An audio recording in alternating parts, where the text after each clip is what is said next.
자, 오늘은 뭔가 제가 특별하게 게임할 기분이 안 나기 때문에 게임할 기분이 안 나서 그냥 삼국지나 읽도록 하겠습니다.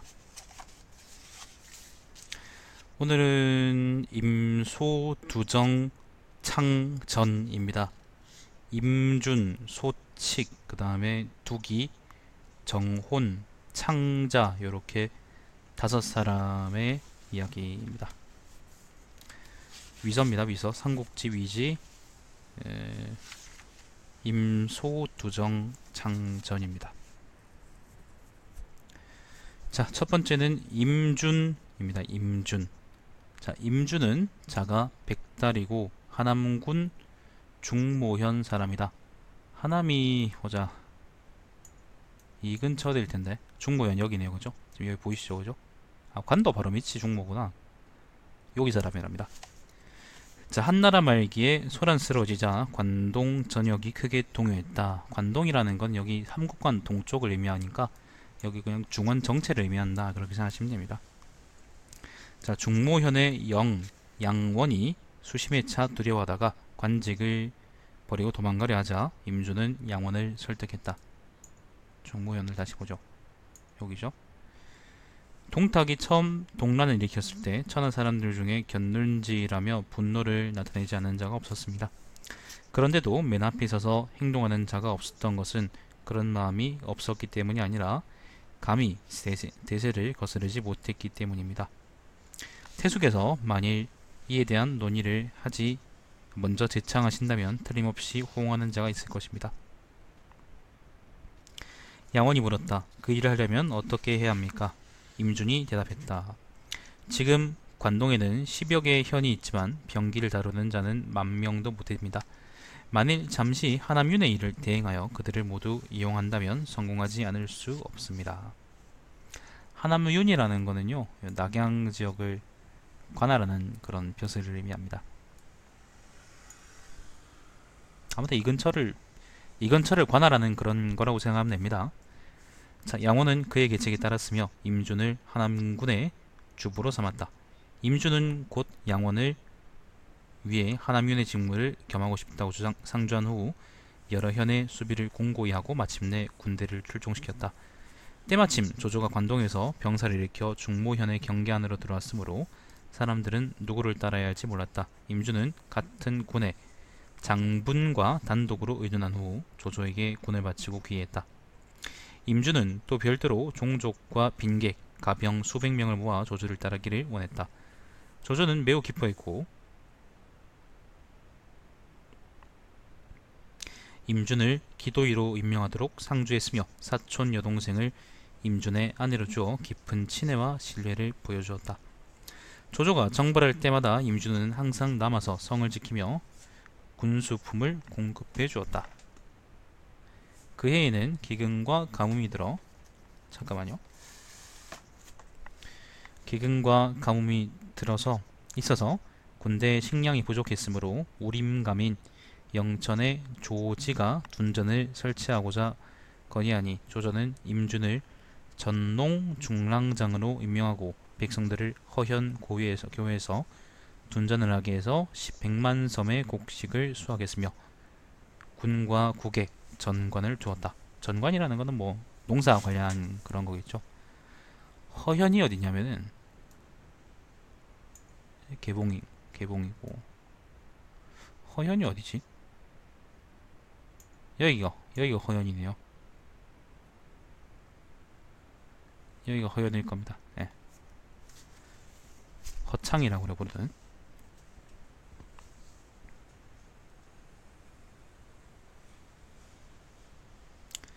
수년 후 곳곳에서 곡식이 쌓여 창고마다 가득 찼다. 관도 싸움에서 조조는 임준에게 병기와 식량 수송을 전담하도록 했다. 관도는 여기죠.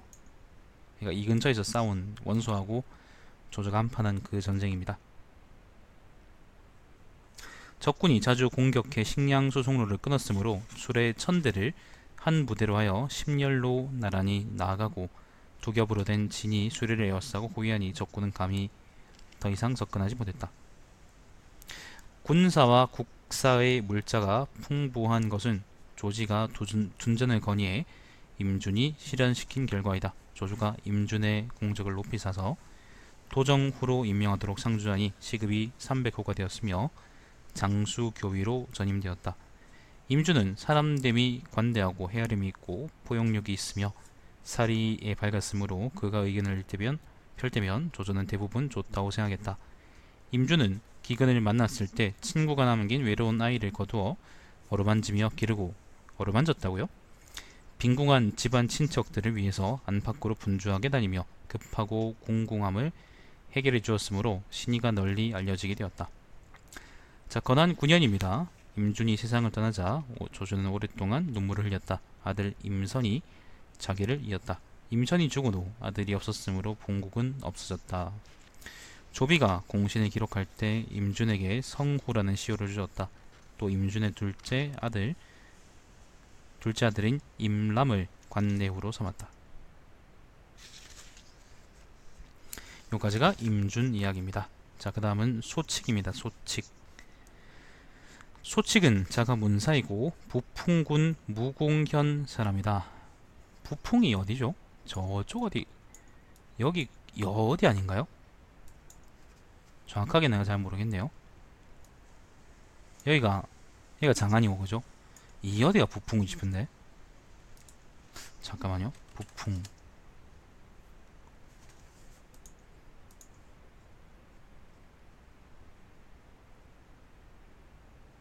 맞네. 장안 옆이네. 네, 장안 옆이 부풍이죠, 그죠? 여기 사람이랍니다. 젊어서 학식과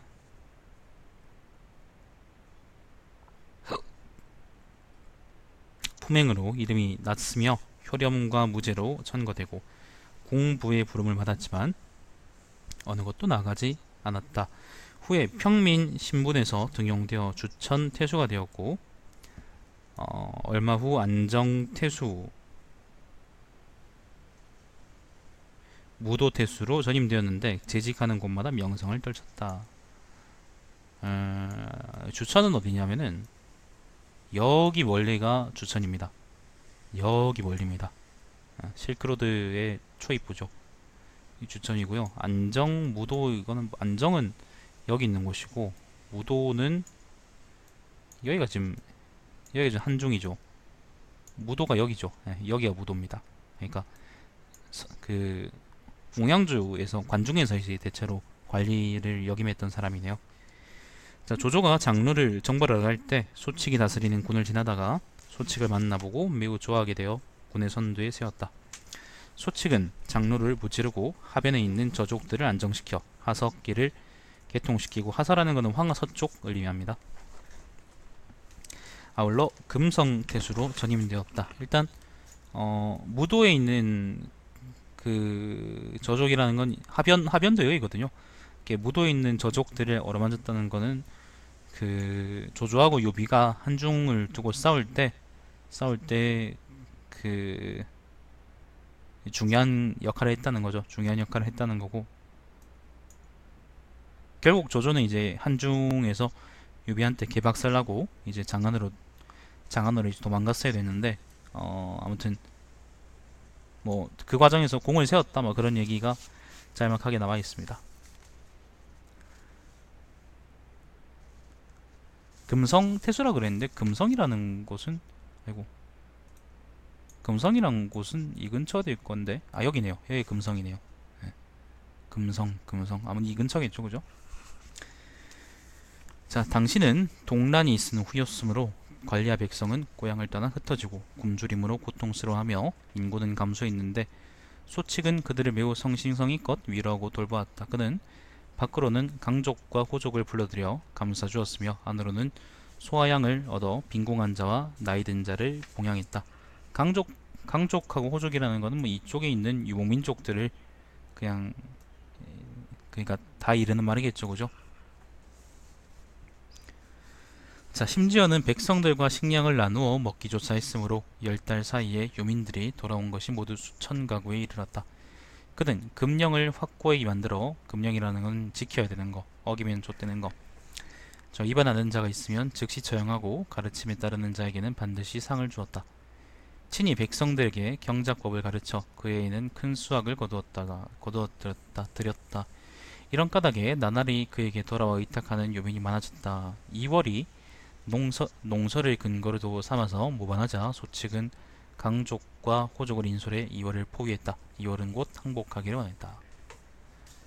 농서 땅이라는 거는요, 이 근처들 농서라 그러는데 정확히는 잘 모르겠네. 농서, 아 여기네요. 여기 농서네요. 예. 요 지역에서 아무튼 이월이라는 사람이 반란을 일으켰었다. 뭐 그런 얘기죠. 자, 후에 구견은 조조가 붕어하자 서평의 구견이 모반해 호강교이라고 일컬었다. 서평이 어디더라? 서평, 여기가 무위고 그죠? 서평 여기네요. 예, 여기서 구견이라는 사람이 또 반란을 일으켰다. 소측은 군대를 통솔해 그를 토벌하러 갔다. 구견은 두려워하며 항복하기를 원했다. 공으로 조비는 소측에게 호강교의 관직을 더했으며 관내호작을 내렸다. 후에 구견은 또 인접한 군과 결탁하며, 여기서 군이라는 거는 주변에 이제 군, 그러니까 군대 말고 행정구역들, 결탁해 반란을 일으켰다. 장에게 장지는 태수 두 통을 억류했고, 장액이라는 거는 여기 멀리 있는 여기입니다. 여기가 장액입니다. 주천의 황화는, 주천은 여기죠. 주천이 여기구나. 더 멀리 있네. 주천의 황화는 모두 태수라고 일컬었으며 스스로 태수라고 미안합니다. 주천 황화는 태수 신기의 통치를 받아들이지 않았다. 장진과 황화는 모두 태수라고 스스로 칭했으며 구견에게 호응했다. 또 무위군의, 무위라는 것은 여기죠. 제일 가까운 곳이네요. 무위군의 세 호족은 동시에 도적질하고 노략질하자 길이 끊어졌다. 무위 태수 관구 흥이 소측에게 위급함을 알려왔다.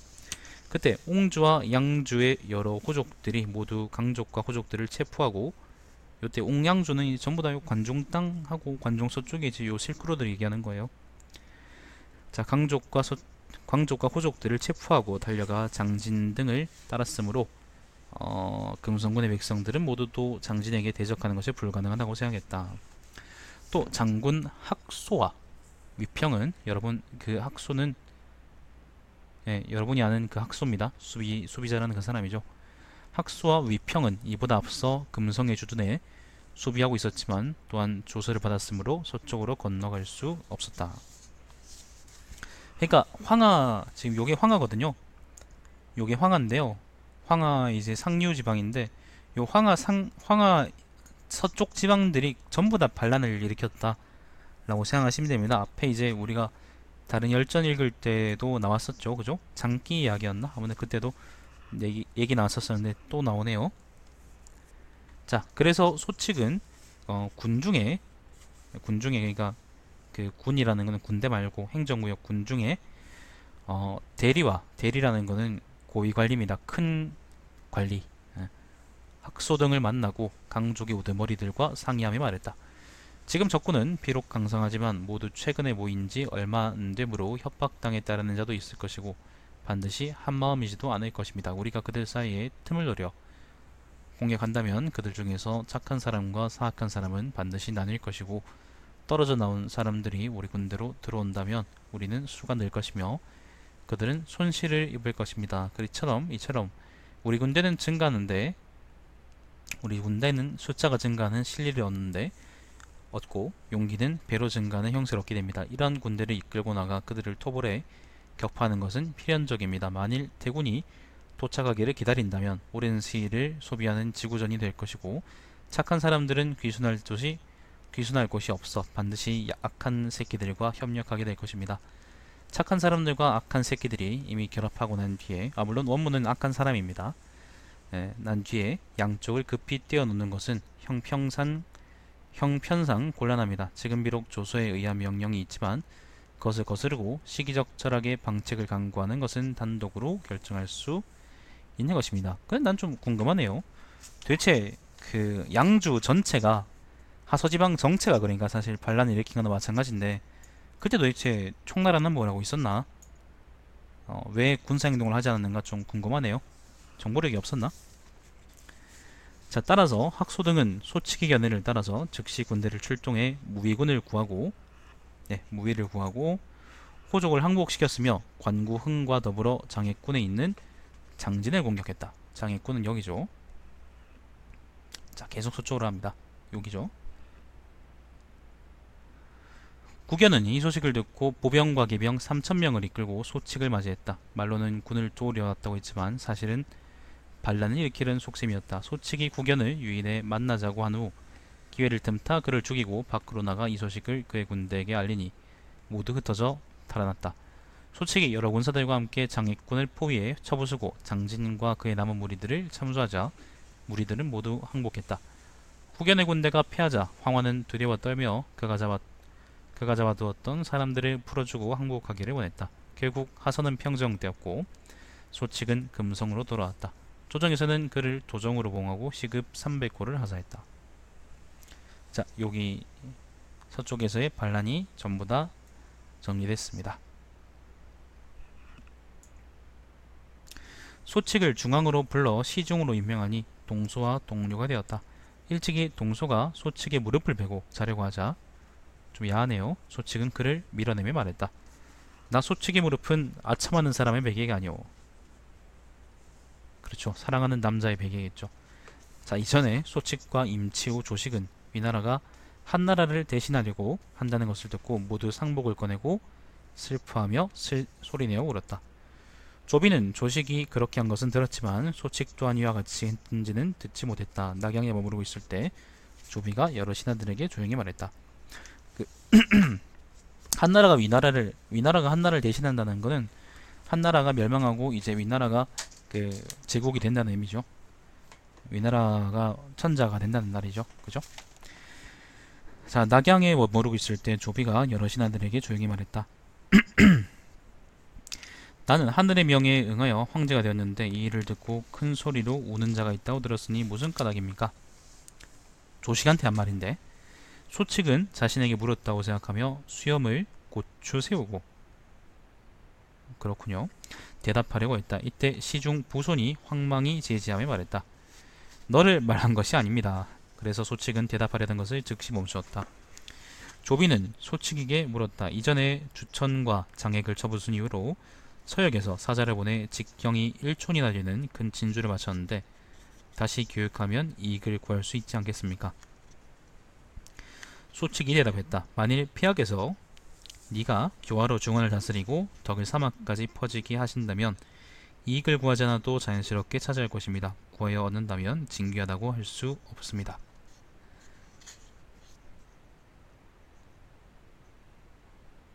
뜻이 깊은 말이네요. 조비는 묵묵히 있었다. 후에 소칙이 조비를 수행해 사냥을 나갔을 때 차질이라는 거는 울타리랍니다. 울타리. 차질이 공고하지 못해 사슴이 달아나자 조비는 개빡쳐서 교의에 앉아, 교의라는 거는 의자에 앉아 칼을 뽑아들고 감독하는 관리를 전부 다 잡아들여 죽이려고 했다. 이때 소칙이 머리를 조아리며 말했다. 신이 듣건대 옛 상황은 금수 때문에, 금수라는 거는 그 자유한국당 의원들을 얘기하는 말이죠.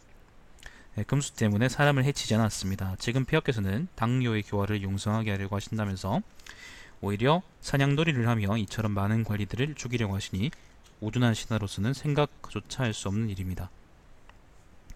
저는 감히 죽음을 각오하고 사면을 내리시길 청합니다. 조비가 말했다. 너는 충직한 신하입니다. 그리고 모두 사면했다.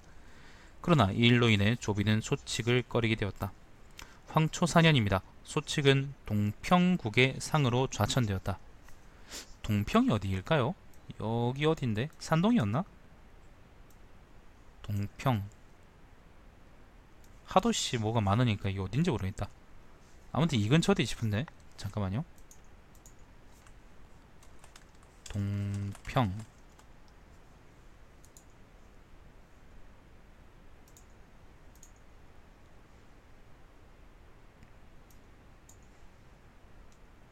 이 어디죠? 태산 옆이네요. 네. 동평이랍니다. 여기 동평이랍니다. 자, 동평국의 상으로 좌천되었다. 임지에 도착하기도 전에 길에서 병이나 세상을 떠났는데 시호를 강후라고 했다. 아들 소이가 자기를 계승했다. 소이가 죽은 후에 아들이 없었으므로 동생 소유가 자기와 봉토를 계승했다. 함희연간에 소유는 상서가 되었다. 자, 요까지가 소칙 이야기고요. 그 다음은 투기입니다. 투기. 자, 투기는 자가 백후이고 경조군 두릉현 사람이다. 경조라는 거는 여러분이 아는 것처럼 그 장안을 얘기하는 말이고, 예, 장안이죠, 그죠? 여기 두릉현이라는데 두릉현은 어딘지 모르겠네. 뭐 어딘가 있겠죠, 그죠? 예, 아무튼 이 근처 관중 사람이다. 그런 얘기입니다. 자, 어려서 어머니를 여의고 고아가 되어 계모에게 괴롭힘을 받았으나 오히려 효행으로 이름을 날렸다. 나이 20에 군의 공조가 되었고 정현의 영을 대행했다. 정현은 뭐지? 우리가 아는 그 사람 이름 정현은 아니고 아마 뭐 관리 같은데 자세히 잘 모르겠습니다. 자, 현에는 수백 명의 미결수가 있었는데 도기는 직접 죄질의 가볍고 무거움을 가려 판결을 내리고 그들을 돌려보냈다. 그의 판결이 모두 타당한 것은 아니었지만 군 안의 사람들은 그가 나이는 적지만 뜻을 크게 갖고 있다고 하며 기특하게 여겼다. 오래지 않아 효령으로 천거되었고 한중의 부승에 임명되었다. 때마침 천하가 혼란하였으므로 곧 관직을 버리고 형주에서 빈객으로 머물다가 건한년간에 고향으로 돌아왔다. 순욱은 조주에게 그를 추천하며 벼슬에 나가게 했으며 조주는 두기를 사공사직으로 임명하고 호강교의로 승진시켰으며 사지절 서평대수로 임명했다. 조조가 하북을 평정한 후 고관이 병주를 들어 모반했다. 당시 하동태수 왕읍이 요거는 이제 뭐냐면은 병주는 요 지역을 병주라 그러거든요. 요 지역을 병주라 그러는데 이 북쪽을 병주라 그러던가? 아무튼 뭐 이쪽을 병주라 그러는데 조조가 이제 원상 등을 다 깨부순 이후에도 고관은 병주에 남아 있다가 결국에는 조조한테 이제 반기를 듭니다. 관련한 그 이야기입니다. 자, 당시 하동태수 왕읍이 하동이라는 거는 여기죠. 여기가 하동입니다. 마우스 보이죠, 그죠? 여기 하동입니다.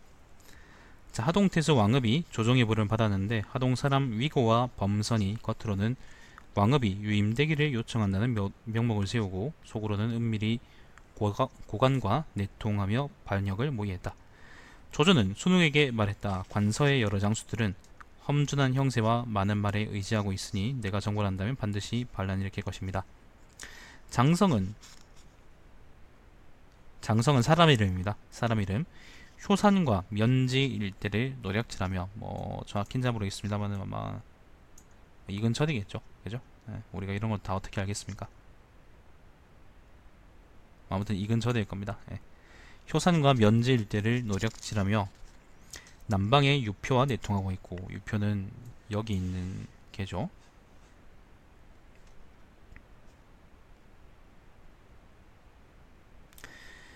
위고 등은 이들에게 의지하고 있으니 심대한 해를 끼칠까 두렵습니다. 하동은 산으로 에워싸여 있고 물을 끼고 있으며 사방에서 변란이 일어나고 있으니 지금 이곳은 천하의 요충지에 해당합니다.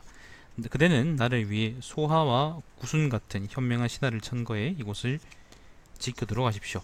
순욱이 말했다. 두기는 이와 같은 사람입니다. 그래서 조조는 두기를 하동태수로 명했다. 자, 하동에 두기가 왔습니다.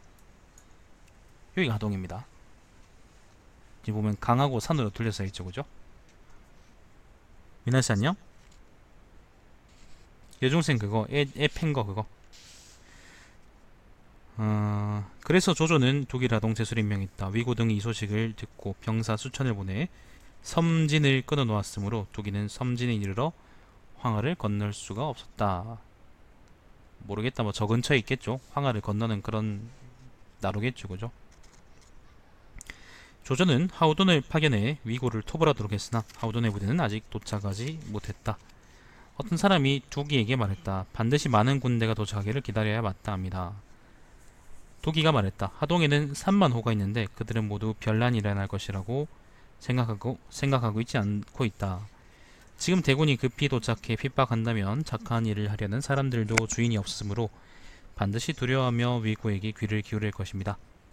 세력이 결집되면 위고 등은 분명 있는 힘을 다해 싸울 것이고, 만일 우리가 그들을 토벌해 승리하지 못하면 사방이 반란군의 호응에 천하의 변란이 그치지 않은 것이고, 만일 그들을 토벌해 승리한다면 한 고래 백성들을 해치는 것이 될 것입니다. 하물며 위고 등은 왕명을 분명하게 거부하지 않으며 표면적으로는 이전의 태수가 유임되기를 청하고 있으니 분명 새 태수를 살해하지는 않을 것입니다. 나는 한 대의 수레를 타고 직접 가서 그들이 생각하지 못한 점을 말하려고 합니다. 위고는 사람 됨이 계책은 많지만 결단을 내리지 못하므로 반드시 거짓으로 나를 받아들일 것입니다. 내가 군안에서 한 달 동안 머물면서 계략으로 그들을 얽어매면 충분할 것입니다. 그래서 두기는 은밀히 길을 돌아 두진에서 황하를 건넜다. 범선은 두기를 죽여 사람들을 위협하려고 했고, 또 두기의 반응을 관찰하고자 문하에서 주부이하 30명을 참수했지만 두기의 거동은 태연자약했다. 그래서 위고는 말했다. 그를 죽여도 다시 손해를 입히지는 못하면서 또 헛되이 태수를 죽였다는 악명만 있겠구나. 더구나 그를 제어하는 것은 내 손에 달렸다. 그리고는 두기를 잘 대접했다. 두기는 위고와 범선에게 말했다. 위고와 범선의 군대는 하동 사람들의 희망이며 나는 이뤄놓은 업적을 우러러볼 뿐입니다. 그러나 임금과 신하의 사이에는 일정한 도가 있고 성공과 실패도 함께하는 법이니 큰 일은 마땅히 함께 상의해야 합니다. 위고를 도독이 임명하고 승의 일을 대행하고 공조의 일도 겸임하도록 했다. 장교, 군리, 병사 3천여 명은 모두 범선이 지휘했다. 위고 등은 기뻐하며 비로소 두기를 섬겼지만 그를 마음에 두진 않았다. 위고가 대대적으로 병사들을 징발하려고 하자 두기는 그 일을 두려워해 위고를 설득했다. 무릇 평범하지 않은 일을 하고자 한다면 무사람들의 마음을 동요시켜서 안됩니다. 지금 병사들을 크게 징발하면 백성들이 반드시 동요할 것이니 천천히 재물을 풀어 병사를 모집하는 것만 못합니다. 위고는 그의 말이 옳다고 생각해 따랐으며 곧 재물을 풀어 군사들을 모집하기로 했다. 수십 일이 지나 안정되었으나 여러 장수들은 다수의 응모자를 탐내해 군대를 적게 파견했다. 두기는 역소에 있다가 위고 등을 설득했다. 집을 돌보고자 하는 것이 사람의 마음이니 여러 장수들의 관리들에게 휴가를 줘 보냅시다. 긴급할 때 그들을 다시 소집하는 것은 어렵지 않습니다. 그러니까 반란군을 해산하는 거죠, 지금. 그죠? 자, 위고 등은 대중의 뜻을 거스를까 두려워 또다시 두기의 건의를 따랐다. 그래서 위고의 군사 중에 착한 사람은 군 밖으로 나가 암암리에 두기의 구원군이 되었고, 나쁜 사람은 흩어져 각기 자신의 집으로 돌아갔다. 이렇게 위고의 병사들은 불풀이 흩어졌다. 마침 백희가 동원을 공격하고 고관이 호택을 침입했으므로 상당의 여러 현의 장리들은 살해됐으며 홍농에서는 태수를 모두 구금시켰다. 지금 보면은 상당군은 여기입니다. 상당은 여기고요. 병주가 아까 이쪽이라 그랬죠, 그죠? 여기서 고관은 이쪽 내려오고, 그 다음에 홍농에서도 반란이 일어나가지고 홍농은 여기입니다. 예, 여기서 반란이 일어나가지고 하동군은 지금 고립무원에 빠진 거예요. 지금 군대, 그러니까 얘들한테 포위돼서 지금 되게 곤란한 상황에 빠진 거죠, 그죠? 그 상황 설명입니다.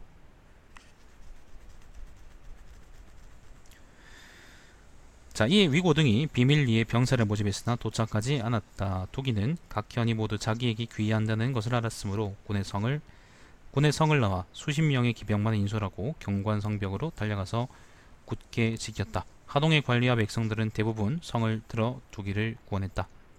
수십 일이 지나자 두기는 병사 4,000명을 얻었다. 위고와 고관, 장성이 함께 두기를 공격했지만 함락시킬 수 없었고, 각 현을 공격했지만 소득이 없었다. 마침 대군이 도착했으므로 고관과 장성은 피하고 위고 등은 살해됐으며 나머지 무리들은 사면되어 각자 맡은 생업으로 돌아갔다.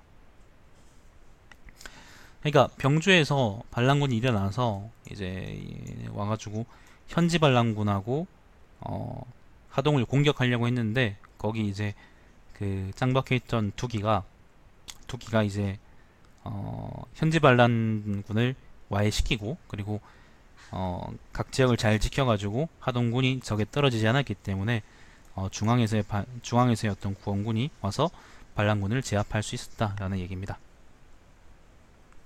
이때 천하의 군현들은 산산이 부서졌으나 하동이 가장 먼저 안정되어 소모와 감원이 적었다.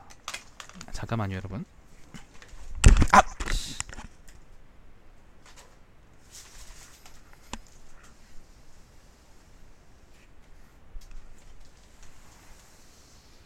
더워 죽겠다. 좀 덜 덥나 싶었지만 그래도 덥네요. 자, 독일은 하동을 다스리며 너그러움과 은혜를 숭상하고 백성들에게 무위의 이치를 깨닫게 했다. 백성들 중에 일찍이 소송이 일어나 서로 고소하게 되면 독일은 직접 그들을 만나 대의를 만나고 말하고 돌려보내기면서 돌아가서 생각을 거듭해도 만일 마음속으로 다하지 못한 바가 있다면 다시 보증으로 와서 자신을 찾으라고 했다. 향읍의 부로들은 서로 꾸짖으며 말했다.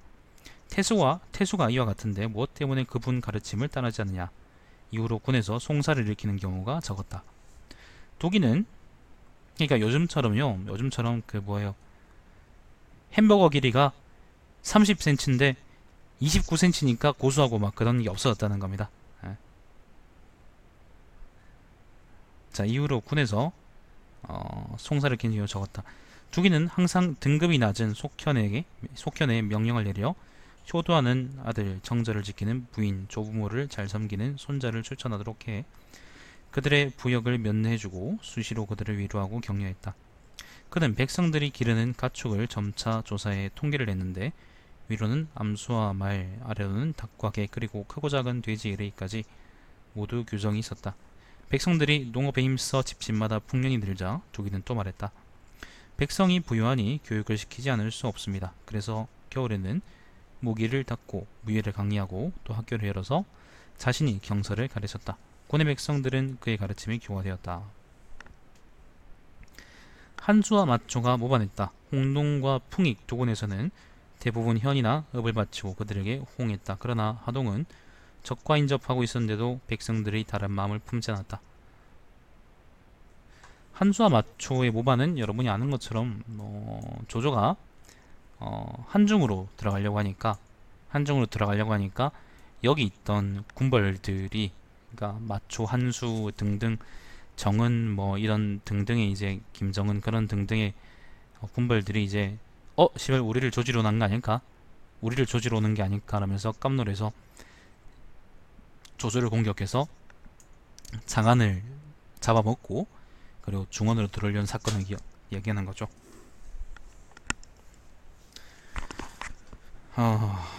어디까지 읽었노? 자, 그래서 홍농과 풍익 두 군에서는 대부분 현이나 업을 바치고 그들에게 호응했다. 홍농은 여기입니다. 홍농은 여러분 아는 것처럼 여기 하동 밑에 있는 여기고요.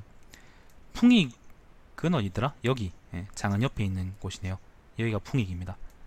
자, 그러니까 여기 지역은 다 먹혔는데 동관은 아직 떨어지지 않았죠, 그죠? 동관이 떨어지지 않았는데 홍농은 왜 항복했는지 알 수가 없긴 하지만 아무튼 그랬다고 하는데, 그런데 그러니까 하동은 지금 보면은 뭐 지리적으로 중원에 가깝긴 하지만은 사실은 장안하고 직접 그냥 뻥 뚫려 있는 곳이잖아요. 그렇기 때문에 강만 넘으면 그냥 이제 바로 저긴 건데, 그러니까 어딥니까? 황하만 넘으면은 곧장 이제 관종 지역인 건데, 하지만 하동군은 두기가 짓고 있는 하동군은 이제 홍동하고 풍익 등등이 다 떨어지고 장안 함락되고 그런 와중에도 흔들리지 않고 계속 조조한테 충성을 바쳤다는 겁니다.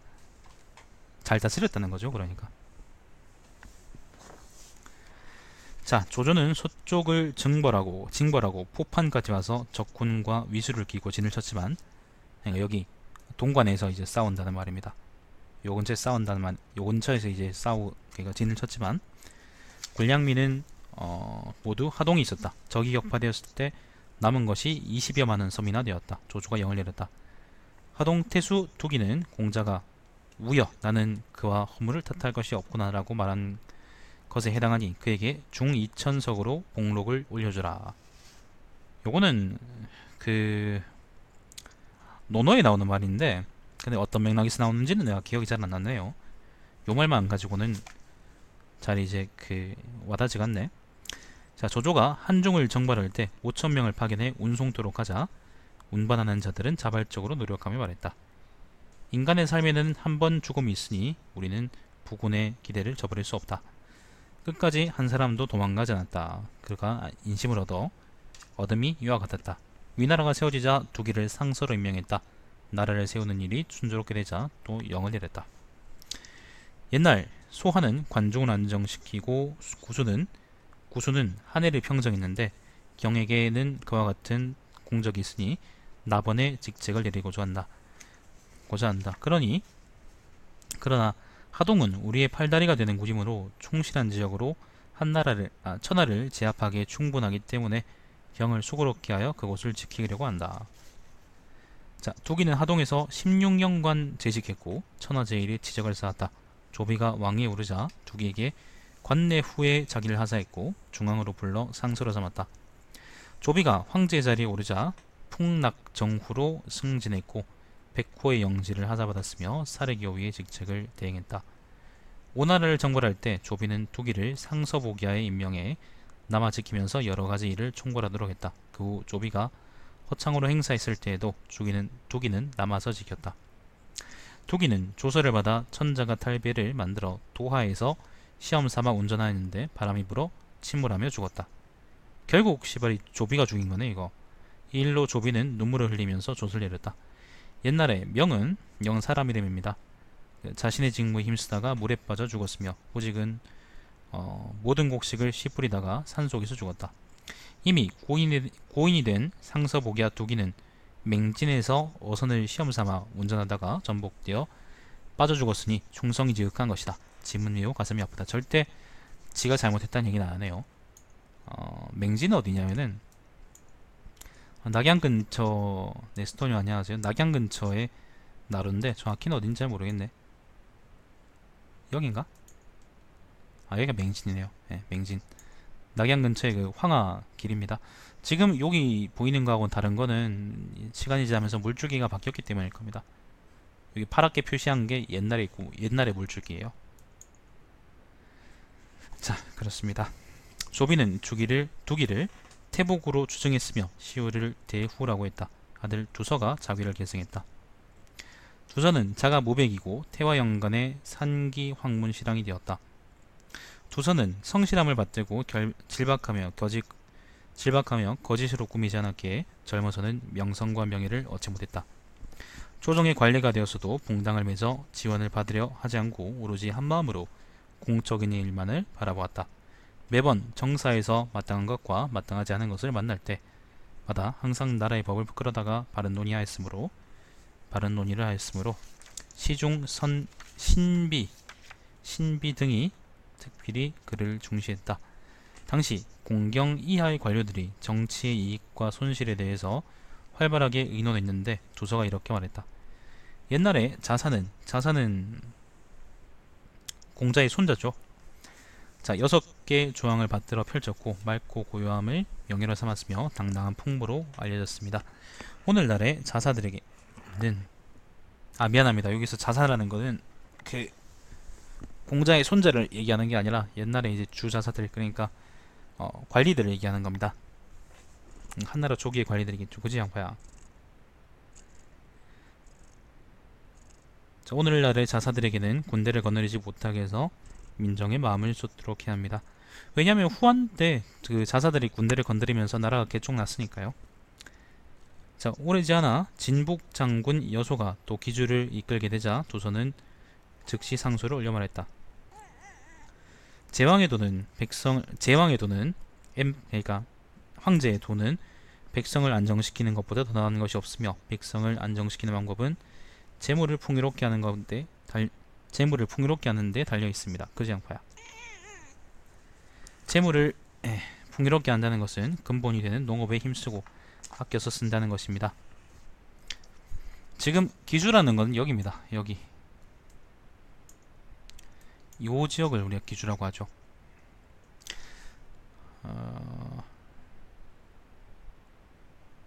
지금 그러니까 두적이라는 것은 오늘하고 총나라를 얘기하는 거겠죠. 아직 멸망하지 않아 치중이 자주 오고 있는데 지금이 곰이나 호랑이처럼 용맹스러운 인물이 힘을 발휘할 시기인 것입니다. 그러나 의관속대라는 것은 뭐 그 옷 갇혀 있는 입는 유생들까지도 허황된 것을 흠모하는 마음으로 가득하고 논의하는 모습을 거짓으로 꾸미고 손자와 오자의 병법을 으뜸으로 추앙합니다. 주와 군의 장관들은 모두 한결같이 백성들을 구휼하고 위로하는 방법을 소홀히 하고 오히려 군대를 총수하는 법을 연마하고 있습니다. 농업과 양잠에 종사하는 백성들도 전쟁하는 일을 다투어 경쟁하고 있으니 이는 근본에 힘쓰는 것이라고 할 수 없습니다. 국고는 해마다 비어가는데 제도와 법령은 해마다 확충되고 백성들의 재력은 해마다 줄어들고 부역은 해마다 흥하고 있으니 아껴서 쓰고 있다고 말할 수가 없습니다.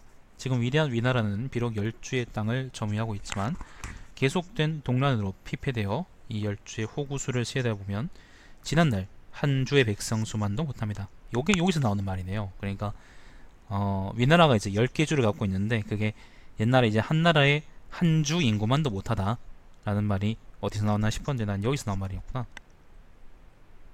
그러니까 그만큼 사람들이 많이 흩어져 있다는 거예요.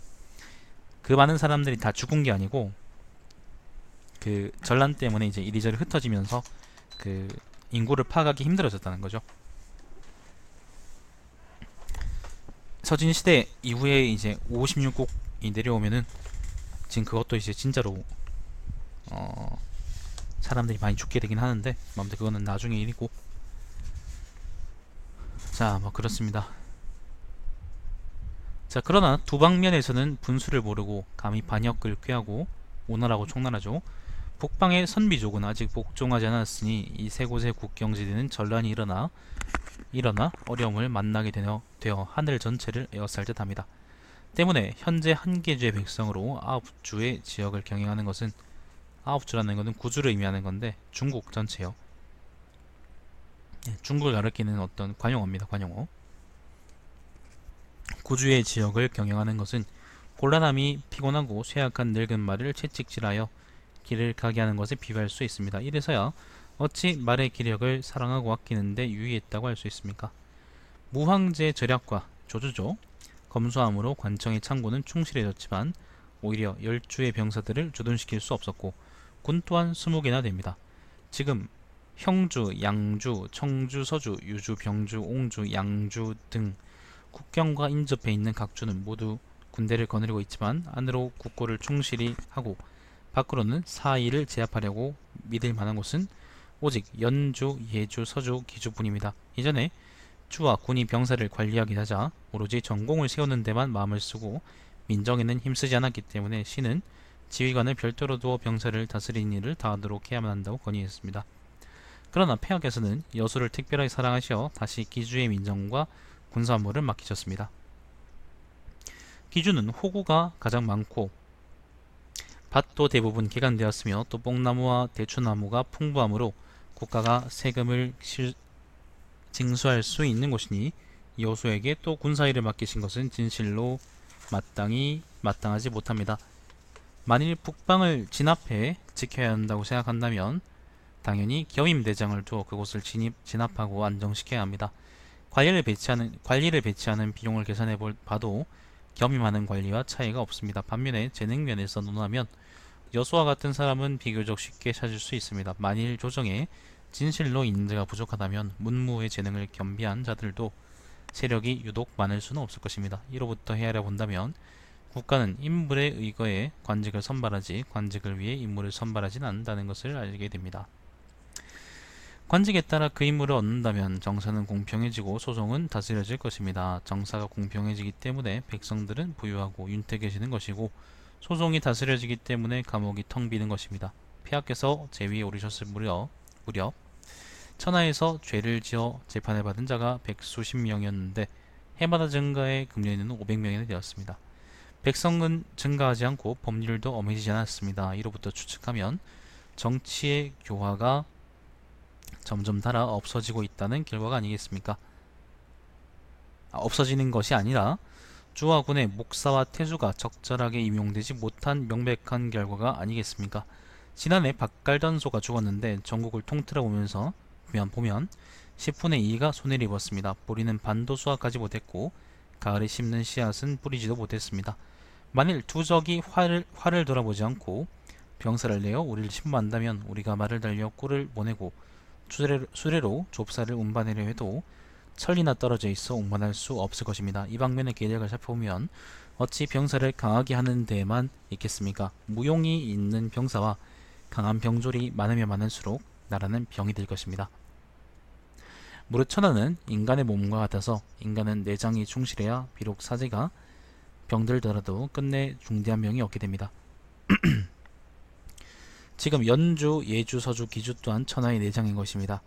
때문에 어리석은 신하인 저는 공손하게 내주의 장관들이 근본이 되는 농업에 특별히 힘써 사지의 중임을 감당할 수 있길 희망합니다. 그러나 그러니까 이 말이 뭐냐면은 그 내륙에 있는 요주, 서주, 여기는 서주, 그 다음에 청주, 그 다음에 기주, 그 다음에 여기는 예주가 돈이 많이 나오는 지역이니까 여기서 우리가 좀 민정을 잘 봐야 되지 않겠느냐, 그런 얘기하는 거예요. 그러니까 민간하고 이제 군대를 분리해가지고 통치를 좀 효율적으로 해야 되지 않겠냐라는 얘기를 하고 있는 겁니다.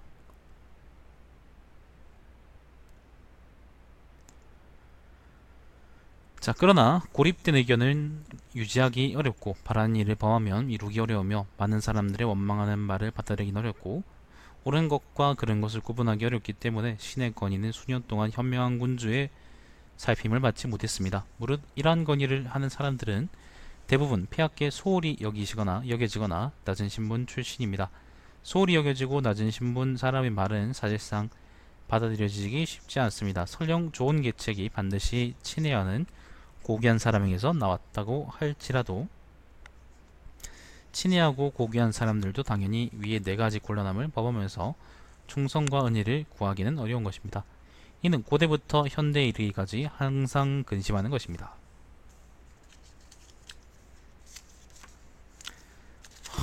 너무 긴데요?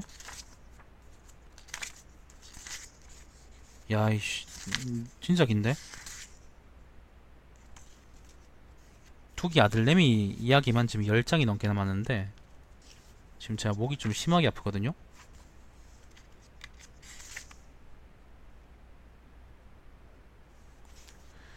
다 읽을 자신이 없는데 상서 하나가 더 있는데 그거 하나만 읽고 멈추고 이제 나중에 다시 읽도록 하죠.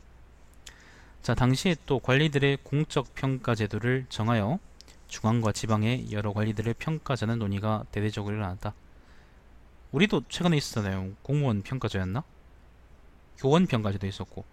자, 조선은 그 인물의 능력을 충분히 다 이용하지 않는다면 비록 재능이 있을지라도 이로움이 없고 몸에 쌓아놓은 지식이 임무에 합치되지 않는다면 그 임무는 사회 수요에 합치되지 않는다고 생각하고 상서를 올렸다. 자, 상서입니다. 여기서 상서, 요전에 상서는 책 이름이죠. 공적을 공개적으로 살피고 3번 평가해서 쫓아내거나 자리를 높여준다라는 기록이 있는데 이는 진실로 제왕들을 흉성시키는 제도입니다.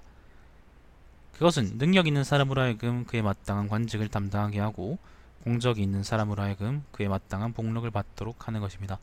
비유를 들면 우화기 천균의 물건을 들고 장량과 아기가 천리마를 택하는 것 같습니다. 비록 6대는 지났지만 6대는 이제 당, 우, 하, 그 다음에 은, 주, 한 이렇게 6대입니다. 진나라는 안 인정하네요. 자, 공적을 평가하는 부분 나타나지 않았고 요순 후 탕왕, 원왕, 주공의 7 성인을 통해서 시험한 문 역시 후세에까지 전해지지 않았습니다. 시는 진실로 이것은 법령이란 거칠게만 참고할 수 있어 그 상세한 정황을 모두 갖추기 어렵기 때문이라고 생각합니다. 세속의 말에 이르기를 세상에는 혼란을 만드는 사람은 있지만 세상을 혼란하게 하는 법령은 없다라고 했습니다. 만일 법령에만 전적으로 의지해 행했다면 당뇨와 우수는 후직과 상계의 보조가 필요하지 않았을 것이고 은나라와 주나라는 이윤과 여망의 보필을 귀하게 여기지 않았을 것입니다. 지금 공적을 평가하는 것에 대해 진언하는 사람이 주대와 한대 법률과 행정을 서술하고 경방의 기본적인 취지를 적은 것은 성적을 평가하는 제도의 요점을 이해한 것이라고 할 수 있습니다. 그러나 겸양의 아름다운 풍속을 숭상하고 가지런히 태평성대를 일으키는 문제에 대해서 시는 가장 좋은 것이라 생각하지는 않습니다. 준하군에서 인물을 살피려 한다면 반드시 수재, 효렴, 효제, 능종정의 네 과목을 거쳐야 하며 모두 사적이 있고 효염이 있는 연후에 살펴서 추천하고 시험 삼아 공부로 불러 백성들을 접촉하는 현의 장관으로 임명하고 공적의 순서에 따라 전임시켜 군수로 임명하는 것입니다. 경우에 따라서 목록을 더해주고 자귀를 수여합니다. 이것이 성적을 평가하는 데에서 가장 시급한 일입니다. 신의 생각으로는 그의 몸을 고관이 되게 하고 그의 말을 채택하는 경우에는 주나 군의 행정을 담당하는 성적을 살피는 법률을 상세히 규정해야 하고 규정에 제정하고 법률이 준비되면 실시하고 신용을 세우는 상을 제정해야 하며 반드시 실행되는 형법을 실시해야 합니다. 공경과 내직을 담당하는 신하들은 대신들은 또 그 직무에 따라서 공적을 평가해야 합니다. 고대의 상공은 앉아서 정치의 노드를 논하고 내직을 담당하는 대신들은 위아래의 말을 받아들여 천자의 결함을 보충했으며 천자의 선행은 한 가지도 기록하지 않는 것이 없었고 과실은 한 가지도 거론하지 않는 것이 없었습니다. 진짜 지겹네요.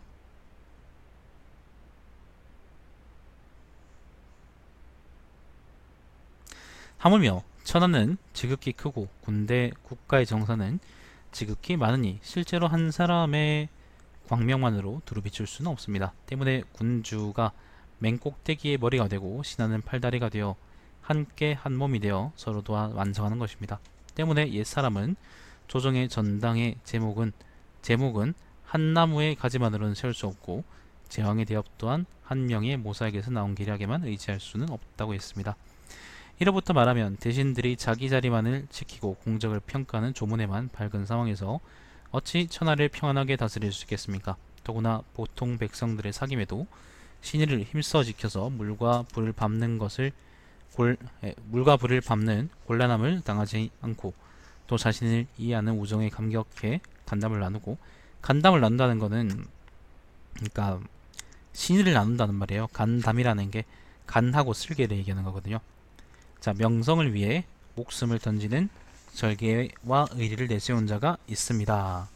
그런데 하물며 속대를 하고 조정에 나아가 관직이 경과 상까지 이른 사람이 힘쓰는 것이 어찌 보통 사나이끼리의 신의뿐이겠으며 감격해 하는 것이 어찌 자신을 이용하는 이해하는 오정뿐이겠으며 따르는 바가 어찌 명성뿐이겠습니까? 아직도 상서가 끝나지 않았어요. 지겨워 죽겠습니다. 국가의 은총과 복록을 받고 중요한 임무를 받은 대신들은 현명한 군주를 당뇨와 웃음보다 나은 수준으로 올리기는 원하지 않으면서 자신의 몸은 후직과 상계처럼 명신의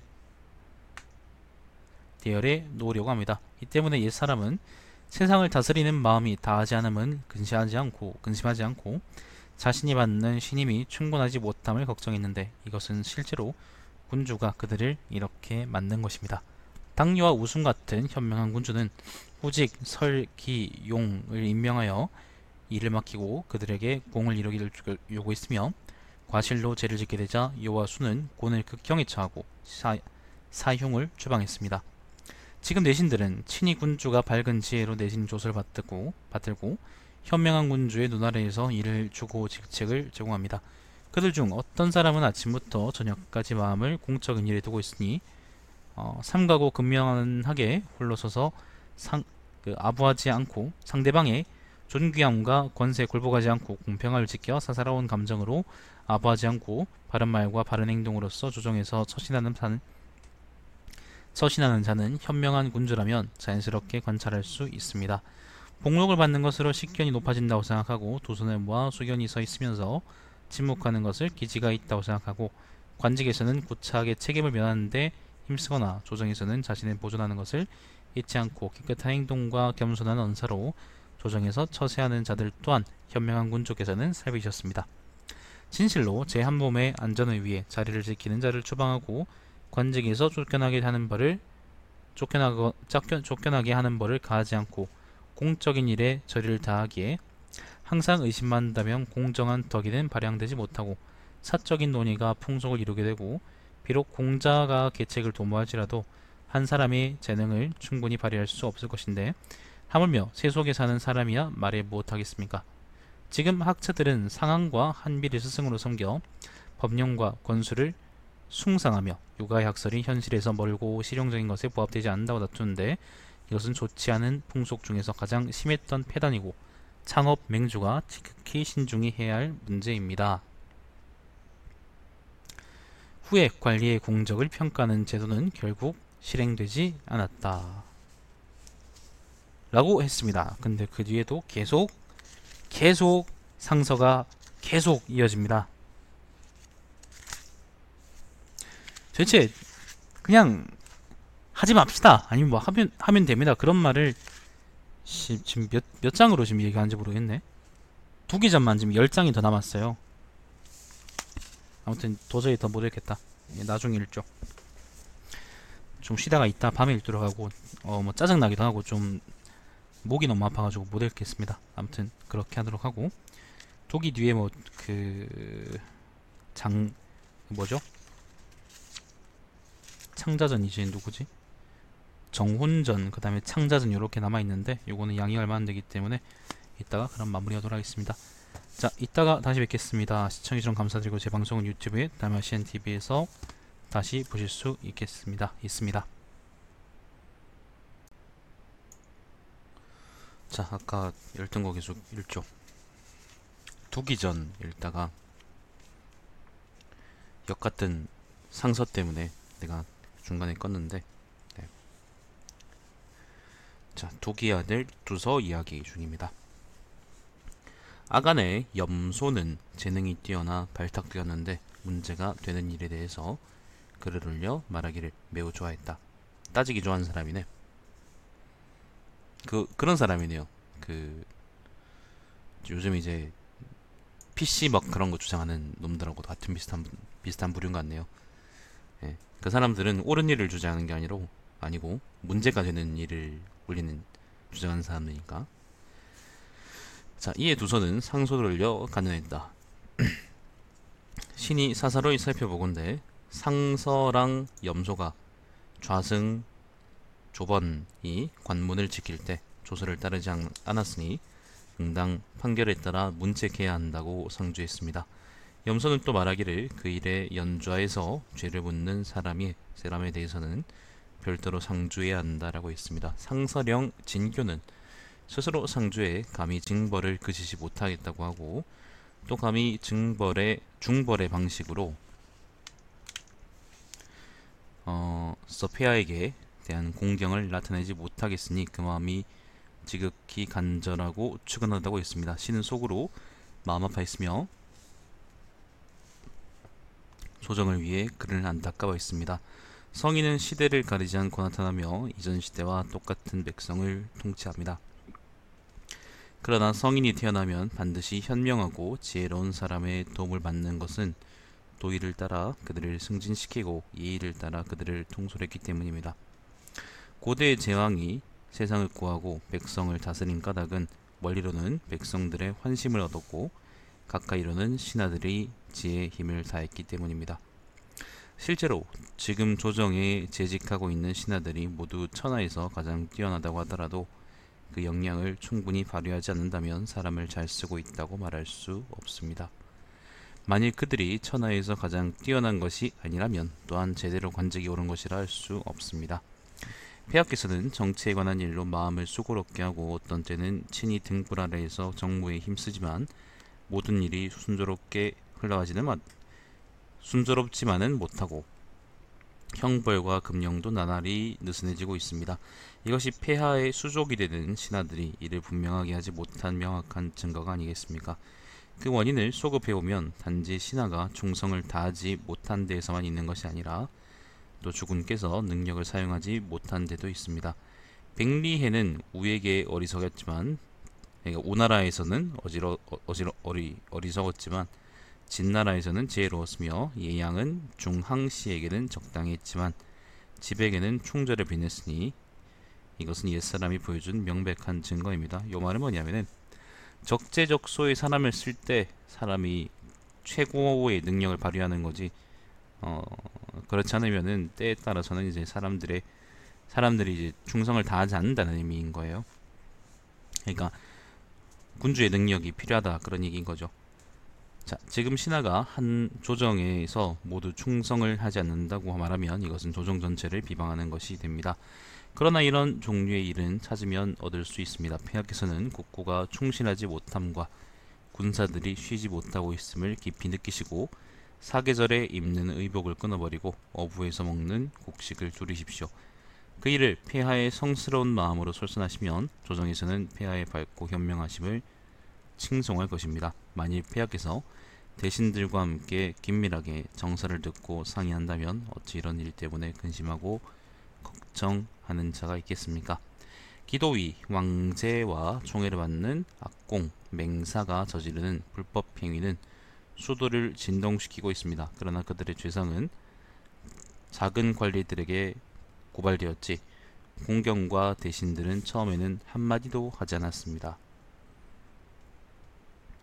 폐하가 보위에 오른 이래 사례교위와 어사중승이 기강을 들어 나쁜 일을 감독해 조정을 숙연하게 한 적이 있습니까? 만일 폐하께서 지금 시대에는 훌륭한 인재가 없고 조정에는 현명하게 보조할 사람이 부족하다고 생각하신다면 어찌 후직과 상계의 자취를 쫓기를 바랄 수 있으며 다음 시대에 뛰어난 영웅을 앉아서 기다릴 수 있겠습니까? 현재 현명한 사람이라고 말하는 자는 모두 높은 관직에 임명되어 많은 복록을 받고 있습니다. 그러나 윗사람을 받드는 저리가 서 있지 못하고 폐하께 일편단심이 되지 못한 것은 그들에게 직책을 위임함에 있어 일관되지 못했고 세속에서 기피하는 일이었기 때문입니다. 신의 생각으로는 충의로운 신하는 반드시 친애함이 없고 친애하는 신하라고 해서 반드시 충의롭지는 않습니다. 뭐 때문이겠습니까? 그것은 친애받는 신하는 의심을 받지 않는 위치에 있으므로 이를 처리하면서도 자신의 생각을 충분히 서술할 수 있기 때문입니다. 지금 만일 폐하께서 거리를 두고 대하시는 이가 다른 사람을 비방했다면 그가 비방한 내용은 사실에 부합되지 않으며 분명 사사로이 증오하는 사람에 대한 보복이라고 말할 것입니다. 설령 그가 다른 사람을 칭찬했다고 할지라도 칭찬한 내용은 사실과 부합되지 않으며 분명 사사로이 사랑하는 사람에 대한 편애라고 말할 것입니다. 그러나 폐하의 좌우에 있는 신복이 특별한 방법으로 그들의 증오하고 사랑하는 마음을 진언한다면 이것은 단지 사람에 관한 비난과 칭찬의 일에 그치지 않고 국가 정사의 손실과 이익으로 이어져 또한 모두 싫어하는 바가 있게 될 것입니다. 폐하께서는 현재 조정 신하의 마음을 활짝 열어 덕이 있는 사람의 저리를 충분히 나타내게 하시고 그들로 하여금 옛 현인의 품위와 일치시키도록 하시고 그들의 사적을 죽백에 기록하셔야 합니다. 죽백이라는 것은 뭐 종이 같은 거겠죠. 아니면 뭐 역사에 기록한다 그런 말인가? 대나무 죽자에다가 이제 비단백자거든요. 근데 정확히 잘 모르겠어요. 뭘 의미하는 건지 처음 보는 말이라가지고. 자, 그러나 지금 폐하께서는 오히려 염소 같은 사람에게, 그러니까 정치적 올바른 막 그런 걸 좋아하는 새끼들에게 대신들 간의 혼란함을 걱정하도록 하시니 지는 대신들이 한 몸의 의견 안전을 위해 관직을 지키고 이해득실만을 관망하는 다음 시대의 교훈이 될까 두렵습니다. 딱 지금 이 말이 뭐냐면은 그 PC 지금 주장하는 새끼들의 문제점이죠.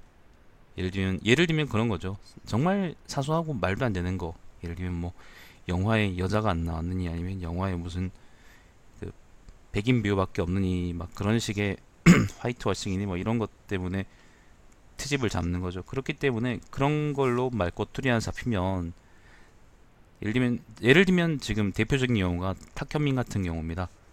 청와대 탁현민 같은 경우인데 사실 뭐 문제가 될 소지는 있지만은 그게 그렇게까지 문제가 될 만한 일인가라고는 생각하지 않거든요. 지금은 여성단체들의 자존심 싸움의 양상으로 사실 치닫고 있는 게 탁현민 문제인데, 근데 이제 그런 사례가 있으면, 그런 것 때문에 쫓된 사례가 있으면은 다른 사람들이 문제는 몸을 살린다는 거예요. 그러니까 탁현민이 어떤 최초의 사례가 됐기 때문에 그 다음 장관들이나 그 다음 예를 들면 뭐 직원들, 행정관들의 경우에는 그런 식의 문제, 그런 식의 사실 언행 하나하나 때문에 사실 제대로 자기 일을 수행할 수 없는 지경이 이를 것이고, 그거는 큰 문제라는 거죠. 사실은 탁현민의 그런 시덥잖은 잘못보다 있잖아요. 난 정말 그걸 시덥잖은 잘못이라 표현하고 싶은데, 시덥잖은 잘못보다는 홍준표의 행적이 사실 훨씬 더 문제가 되는 거고, 여성단체가 갖고 있는 모순은 홍준표에 대해서는 사실 씨알도 먹히지 않기 때문에 홍준표에 대해서는 별말을 다시 또 하지 않고 있다는 거죠. 내가 피신이 뭐 정치적 올바름이니 아니면 여기서 나오는 뭐 염소니 그런 놈들을 싫어하는 거는 그런 것 때문입니다. 사실은 그 사람들은 일관성이나 원칙 없이 움직이고 자기가 고집하는 바만을 얘기하려고 하고, 그걸 정의라고 포장하고, 그리고 그걸 가지고 다른 사람들의 머리를 오염시키죠. 예, 좀 확실하게 표현하면 오염시키는 거죠. 상소문을 읽다가 개빡쳐서 얘기했습니다. 자, 옛날에 주공은 맏아들인 노후라는 게 이제 주공이라는 사람이 그 주나라 무왕의 아들내미였나? 아니다, 동생이었나? 아무튼 뭐 그랬는데, 그 사람 봉제가 여기 있는 노나라였어요. 여직을 노나라라고 하는데, 그 자기 봉제가 노나라에 있기 때문에 자기 아들도 계신 노나라의 이제 후작이었죠, 그죠? 그러니까 그 노후에게 충고하여 대신들이 원망을 품게 하지 마라라고 했습니다. 주공은 대신들의 현명함과 어리석음을 말하지 않았는데, 이것은 현명하든 현명하지 않든 간에 모두 그 시대에 등용되었음을 밝힌 것입니다.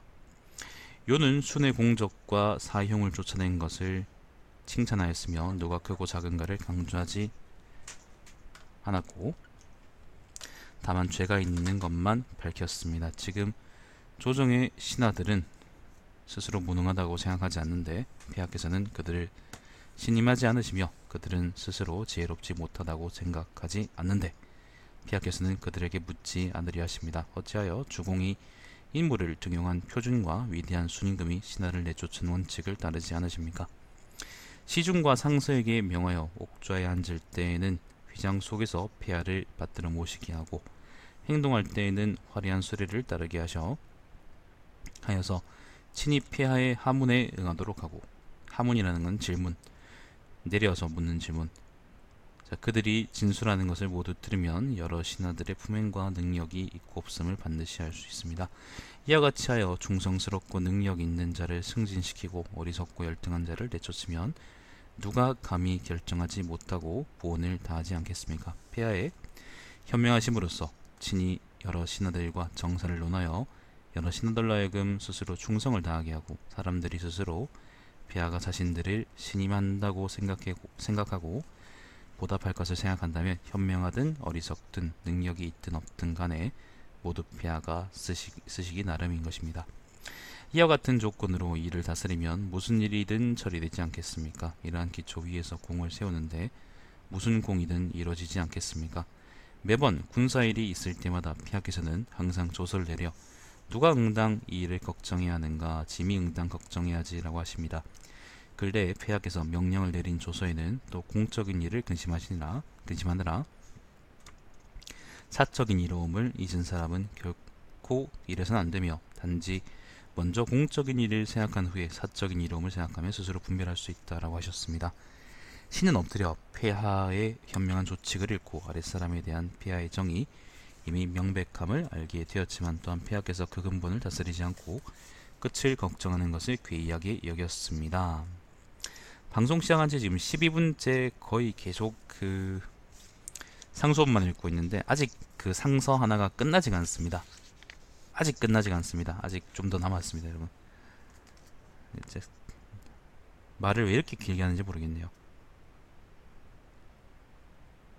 사람의 능력 여부는 그 본성에 달려있는 것입니다. 비록 산일지라도 조정의 신하로서의 맡은 일을 다한다고 생각하지는 않습니다. 신일지라도 현명한 군주가 사람을 임명할 때에는 재능 있는 사람이 감히 그 역량을 남기지 않도록 하며, 능력이 없는 사람이 어울리지 않는 자리에 있게 하지 않습니다. 적당하지 않은 관리를 뽑아 천거했을 때 천거했다고 하여 그 천거하는 사람에게 반드시 죄가 있는 것은 아닙니다. 조정을 가득 메운 신하들이 모두 적당하지 않은 사람을 받아들였으니 이것이 괴이한 일일 뿐입니다. 피하께서는 이 사람들이 힘을 다하지 않음을 알고 그들을 대신해 그 직책을 걱정하시고 그들이 능력을 다하지 않는다는 것을 알고 그들을 가르쳐 그 일을 처리하도록 하니 어찌 한낱 주상을 수고롭게 하고 신하를 편안하게 하는데 그치겠습니까? 비록 성현이 세상을 다스릴지라도 끝까지 이런 방식으로 국가를 다스릴 수는 없을 것입니다. 폐하께서는 또 대각에서 나온 금령의 비밀이 지켜지지 않고 인사에 관한 의뢰가 끊어지지 않을까 걱정하셨습니다. 그리고 상나라 때 이윤이 빈객의 출입을 영접하는 제도를 만들었다는 것을 듣고 사도를 선발하셨으나 다시 흉악한 관리로 바꾸어 사도 아서의 문을 지키도록 하시어 권위 있는 금령이 그 흉악한 관리로부터 실행되었으니 금지하는 기본의 뜻은 서지 못했습니다. 옛날 한나라 안제 때, 안제라는 것은 황제입니다. 황제 이름입니다. 안제. 저는 황제가 오네. 소부 두 간은 정위 곽궁의 죄 없는 형의 아들을 초빙하려고 했으나 여러 신하들이 상소를 올려 그를 탄핵하는 문장이 분분했습니다. 근래에 사례교의 공흠이 성격이 미친 듯 날뛰는 대장군의 동생을 초빙하려고 했을 때 관련 있는 직책의 관리들은 오히려 말이 없었으니 이는 단지 권력의 움직임을 관찰하고 뜻을 이어 관속을 받는 것보다 더 심한 것입니다. 관원을 뽑아 천거하는 일이 실질적으로 이뤄지지 못함은 인사상의 큰 문제입니다. 두 간은 친척의 총애를 받았고 곽궁은 사직의 중요한 신하가 아니었지만 오히려 이와 같이 했습니다. 오늘날의 상황을 옛 일에 비춰보면 눈앞에 혼란스러운 상황은 모두 폐하께서 스스로 신하들을 감독하며 반드시 시행할 벌을 내리지 않고 권력자들에게 영업하는 근원을 단절하지 않은 데서 비롯된 것입니다. 이혼의 옛 제도와 흉악한 관리에게 문을 지키도록 한 것은 모두 세상을 다스리는 방법이 아닌 것입니다. 만약 신이 지금 올린 말씀이 폐하에게 살펴지고 받들어진다면 어찌 간사함이 소멸되지 않는 것을 걱정하며 염소 같은 소인을 양성하겠습니까? 물은 나쁜 일을 규탄하고 적발하는 것은 본래 충이로운 일입니다. 그러나 소인이 이런 임무를 집행하는 것을 세상 사람들이 증오하는 것은 도리를 돌아보지 않고 오직 자기의 승진만을 구하기 때문입니다. 만일 폐하께서 다시 이 일의 처음과 끝을 살피지 않으신다면 반드시 무사람들의 뜻을 위배하고 세상 사람들을 적대시하는 소인을 공공연하게 받들고 다른 사람을 은밀히 구하는 사람을 충절을 다하는 사람으로 생각할 것입니다. 어찌 통달하고 위대한 인재가 있는데 이런 일을 또 할 수 없었겠습니까? 실제로 그들은 도리를 돌아보고 시비를 분명히 판별했지만 이와 같이 하지는 않았습니다. 천하 사람들이 모두 도의를 등지고 이익이 있는 곳으로 달려가는 것은 군주가 가장 싫어하는 것입니다. 이와 같이 하여 폐하께 또 어떠한 즐거움이 있겠습니까? 무엇 때문에 그것이 싹트는 것을 근절시키지 않으셨겠습니까? 먼저 군주의 의향에 순응함으로써 용납과 찬미를 구하는 자는 10중 8구 천하에서 가장 천박하고 덕행과 도의가 없는 사람인 것입니다. 그들의 뜻은 군주의 마음에 부합하는 데 힘쓰려는 것뿐이지 천하를 다스려 백성을 안정하게 하는 것이 아닙니다. 방금 봤는데요. 대전시에서 이제 택시 기사가 공무원을 태우고 이제 시청에 갔다 왔는데, 근데 그 여자 공무원이 뭐라 그랬냐면은, 여자였대요. 여자 공무원이 뭐라 그랬냐면은 시청 가서 주말 근무 찍고 휴일 근무 찍고 집에 가서 자려고 한다, 뭐 그런 얘기를 들었대요. 그래서 택시기사 그거를 신고했다고 치고 신고했는데, 근데 그 신고한 거를 대전시에서 제대로 처리하지 않고 택시 기사한테 이제 오히려 택시 회사 쪽으로 오히려 이제 문제가 내려왔다 그러더라고. 왜 그렇게 하냐고. 왜냐하면 시청에서 이제 택시 업체를 이제 선정하는 그런 것들을 자기들이 다 알아서 하기 때문에 사실은 그게 권력기관인데, 근데 문제는 뭐냐면은 부정행위를 신고했음에도 신고였음에도 그거를 제대로 감독하기는커녕 그거를 이제 고발한 사람 있잖아요. 고발한 사람을 문제시한다는 거죠. 관이 이제 그러니까 지들 좆대로 노는 거죠. 그냥 글 읽다 보니까 그게 생각이 나네요. 아까 읽은 얘기인데. 근데 아마 그 공무원은 여자, 그러니까 그 아가씨는 이제 그 뭐예요, 아줌마인가? 뭐 아무튼 그 공중파 탔으니까 좆된 거고 대전시도 한번 털릴 겁니다. 방송 안 탔으면 또 모를까. 자, 폐하께서는 무엇 때문에 대업을 시험 삼아 바꾸어 그들에게 뜻을 표시하지 않으시고 그들이 자신들의 의견을 견지하고 성스러운 뜻을 어기는 것을 어찌 보고 계십니까? 무릇 신하된 자가 군주의 환심을 얻는 것은 평안한 일이고 존귀하고 빛나는 관직에 있는 것은 영광스러운 일이며 천가지 복록을 먹는 것은 넉넉히 대우받는 일입니다. 다른 사람의 신하는 비록 어리석지만 이것을 즐겨서 범하고 어기는 것을 좋아하지 않는 것은 도에서 닥쳐 스스로 힘쓴 것일 뿐입니다. 진실로 폐하께서 마땅히 연민을 느끼시고 그들을 도와 일을 조금 맡기셔야 합니다.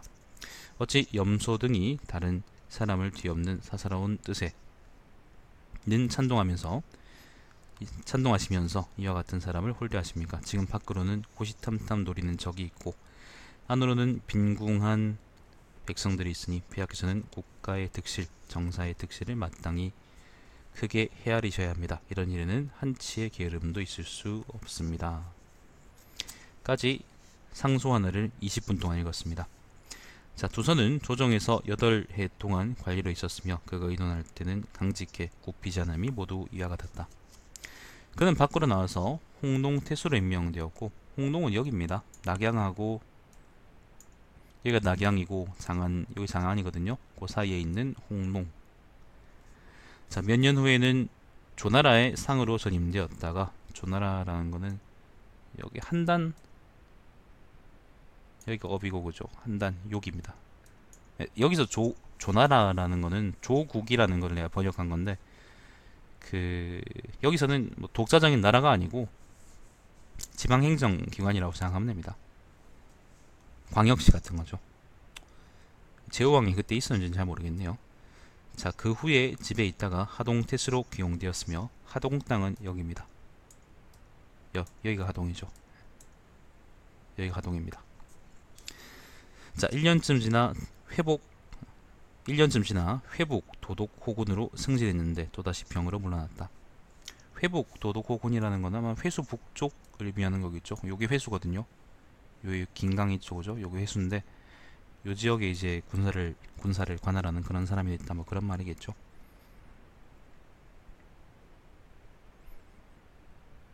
자, 두선은 임지에서 정사의 대략적인 체제를 보존하는 데 힘썼으나 은혜와 애정을 심어 백성들의 환심을 얻는 점에서는 두기에 미치지 못했다. 오래지 않아 어사중승에 임명되었다. 조정에 있을 때 사람들과 조화를 이루지 못했기 때문에 자주 외부에서 임무를 맡게 되었다. 그는 또 밖으로 나와 유주자사로 임명되었고 건의장군이 되었으며 사지절 호오환 교위가 되었다. 당시 정북장군 정희가 개 땅에 주둔하고 있었다. 개라는 거는 여기죠. 개라는 거는 이쪽인데 어디 북경 근처를 의미합니다. 정확히는 잘 모르겠네. 아무튼 이 근처 되겠죠 뭐.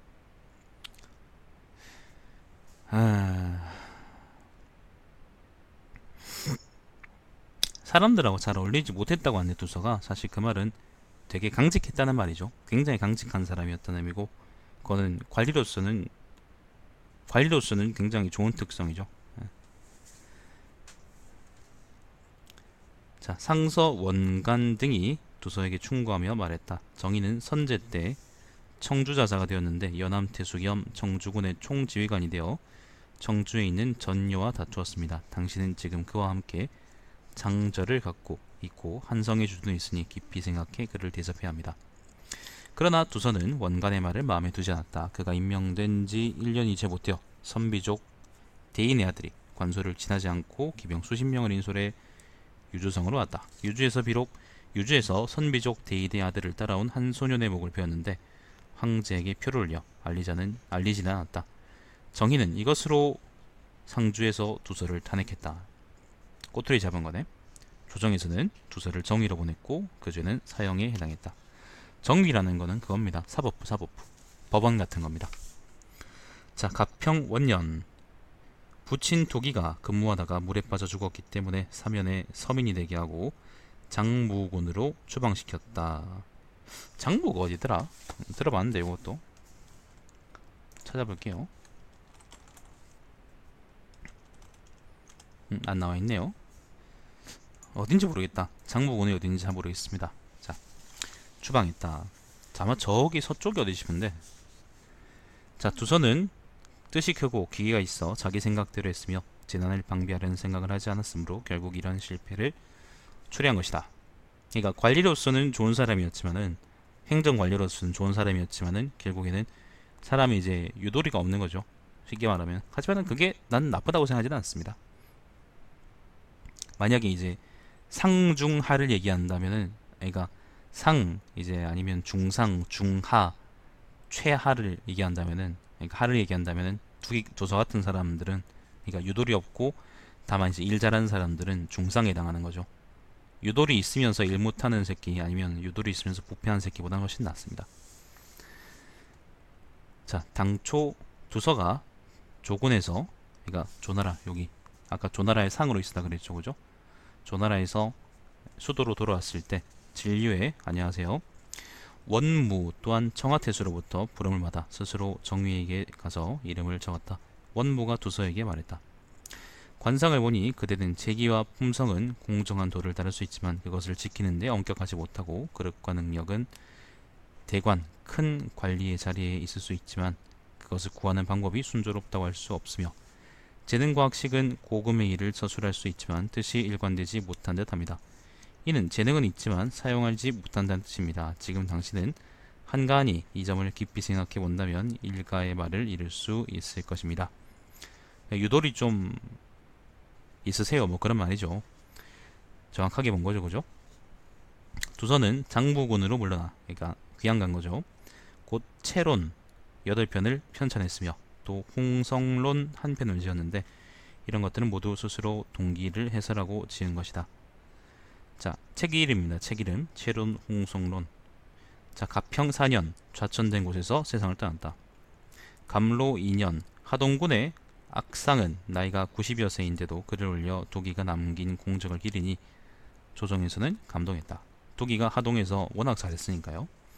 자, 그래서 조서를 내려 두서의 아들 두예를 풍락정으로 부응하고 시급 100고를 주었다. 아, 두예가 그거군요. 그러니까 두예가 그 도기의 손자였네. 두예는 이제 진나라의 장군이죠. 여기 지금 위지에 따로 이제 나오지 않는 걸 봐서는 일부러 이제 진서에 그걸 적으려고, 진나라 사람이니까 일부러 이제 안 적은 것 같습니다. 자, 두서의 주의와 논박하는 글들은 모두 본받을 만한데 주의라는 거는 주자가 아를 주자고요. 의자는 논의한다 그런 말입니다. 상서문 그런 말입니다. 자, 그 시대에 있던 절실하게 중대한 일만을 엮어 이 편에 기록했다. 네, 여기까지가 두기 이야기였습니다. 아이씨, 글 좀 짧게 쓰지. 밥 먹었다 하면 될 거를 왜 나는 맛있는 밥을 내 목구멍에 털어 넣어 나의 에너지로 쓸 이딴 식으로 쓰냐고. 그런 뭐 쓰레기같이 쓴 글은 아닌데 그래도 좀 글이 좀 실점씩 길잖아. 난 그래서 그게 싫어서. 수능 영어 같은 그런 글은 아닌데. 자, 정혼입니다. 이번엔 정혼. 자, 정혼은 자가 문공이고, 그러니까 너무 길어요. 난 동양식 서술이 난 재밌고 좋긴 한데 너무 길어. 좀 필요 이상으로 길게 쓰는 사람도 있어. 옛날에 이제 논어 같은 글 보면 있잖아. 논어나 아니면 뭐 장자, 도덕경 이런 글 보면은 글이 안 길거든요. 길지 않으면서 명확한 게 좋은 겁니다. 자, 정호는 자가 문공이고 하남군 계봉현 사람이다. 계봉이 그때부터 있었군요. 자, 하남군이라는 건 여기를 의미합니다. 여기 요 남쪽인데 지금 보시면은 계봉현이라는 게 여기네요. 중모현 근처에 있네. 진료 바로 옆이네. 자, 고조부 정중과 부친 정흥은 모두 저명한 유학자였다. 형 정태는 순유 등과 동탁을 주사를 계획을 세웠고 후에 양주자사가 되었으나 일찍 죽었다. 그때 정호는 정태의 작은 아들 정무를 데리고 회남으로 피난 갔는데 회남은 여기죠. 요게 회수거든요. 요게 회수라서 요 지역으로 도망갔다 뭐 그런 얘기입니다. 거기 원술이 있지 않았나? 그러니까 그게 좋은 글이라니까. 자, 원술이 손님의 예로서 매우 후하게 대접했다. 정호는 원술이 반드시 피할 것임을 알았다. 당시 화음이 예장태수로 있었는데 예장군은 어디냐면은 이 남쪽 어딘데? 어디더라? 이 어딘데? 아, 여기가 예장이네요. 예, 여기가 예장입니다. 지금의 남창이 예장이구나. 자, 예장 화음이 저기 있었는데 본래 정태와 좋은 관계를 유지하고 있었으므로 정호는 곧 장강을 건너 화엄에게 투항했다. 조조는 정혼의 행실이 돈독함을 듣고 불러서 연으로 삼았고 후에 또 하채현의 장과 소릉현의 영으로 승진시켰다. 하채현은 어딘지 잘 모르겠는데요. 이 근처일 텐데.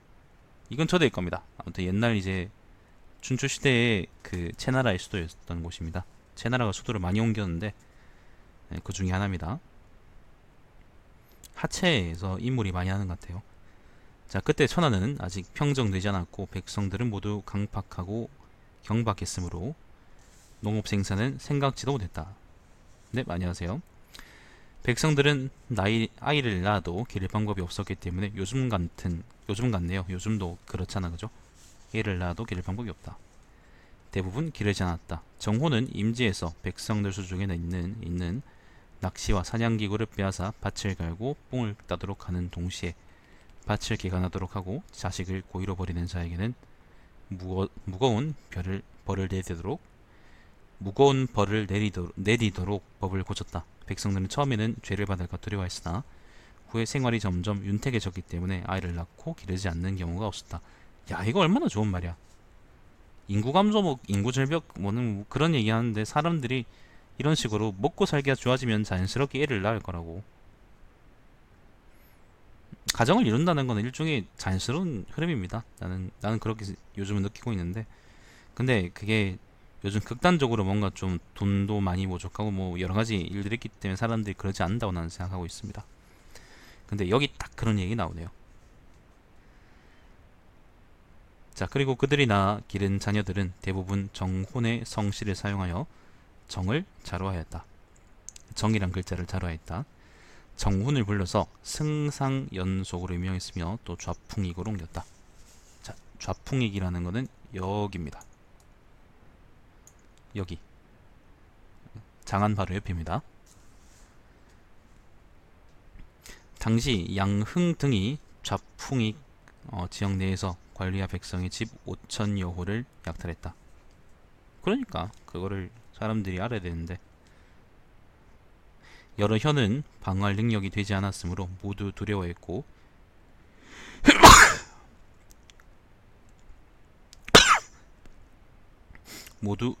역소를 군의 성아리로 옮겼다. 양흥 이거 그 양조의 군벌 아닌가? 다른 사람인가? 같은 사람인가? 자, 논의하는 자들은 모두 역소를 험준한 곳으로 옮기자고 했다. 정혼이 말했다. 양흥 등은 산산이 흩어져 산속 험한 곳에 숨어 있을 것입니다. 비록 따르는 사람이 있을지라도 대부분 협박당해 그렇게 하는 것일 뿐입니다. 지금 우리는 협박당에 따르는 자들에게 투항의 길을 열어주고 조정의 은총과 믿음을 알려줘야 합니다. 그러나 만약 여러분이 험준한 요충지를 찾아 스스로 지키려 한다면 이것은 우리가 약함을 보여주는 것입니다. 네, 안녕하세요. 그래서 그는 관리와 백성들을 함께 모아 성곽을 수리하고 역소를 지킬 준비를 했다. 마침내 백성들을 움직여 도적을 쫓고 상과 벌을 밝히며 그들과 맹약을 맺어 포획하는 것에 10분의 7을 상으로 주기로 했다. 백성들은 이 소식을 듣고 매우 기뻐하며 모두 도적을 잡기를 원했는데 대부분 부녀자와 재물을 획득했다. 부녀자를 획득했다고요? 그건 좀 이상하지 않나요? 도적 가운데서 처자를 잃은 사람은 모두 돌아와 투항했다. 정호는 그들에게도 다른 도적의 부인과 딸을 잡아오도록 한 후에 그들의 처자를 돌려주었다. 이상한데 좀? 그러자 그들은 고개를 돌려 다른 도적을 공격했다. 도적의 무리는 매우 빨리 흩어져 와야 되었다. 정혼이 또 관리와 백성들 중에서 은혜와 신의가 있는 자를 파견해 산의 계곡 일대로 들어가 산적들을 깨우치도록 하니 그 무리에서 나와 투항하는 자가 앞뒤로 이어졌다. 좀 신기한 방법, 이상한 방법이긴 한데 아무튼 성공했다 그러니까 뭐. 정호는 여러 현의 장리들로 하여금 각기 몰래 현으로 돌아가 흩어진 백성들을 모으고 위로하도록 했다. 양흥 등은 이러한 행세를 보고 매우 두려워했으며 남은 무리를 인솔해 녹성에 집결했다. 녹성이 어디일까요? 녹성 한번 찾아보죠. 중국 놈들이 그렇지 뭐. 녹성이라 나와 있지 않은데 여기가 지금 얘기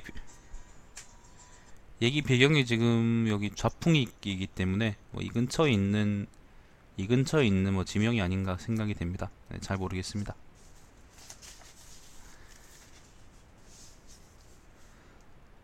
자, 조조는 하오연에게 그 군, 그러니까 정혼입니다. 정혼을 도와 적을 공격하도록 했다. 정호는 관리와 백성들을 인솔해 우선 적의 성에 올라 양흥과 그의 잔당을 참수했다. 또 산적, 근부 등이 하양현의 장과 소릉현의 영과 여러 관리들과 백성들을 협박해 예산으로 도망쳐 들어가도록 하니 정호는 또 근부 등을 정벌해 격파시켜 두 현의 장리를 구출하고 적에게 약탈당했던 관리와 백성들의 재물을 모두 돌려주었다. 보자, 하양현하고 소릉현도 이 근처에 어딘가 있겠죠. 어디 있을까요? 모르겠네. 찾아볼까? 하양현.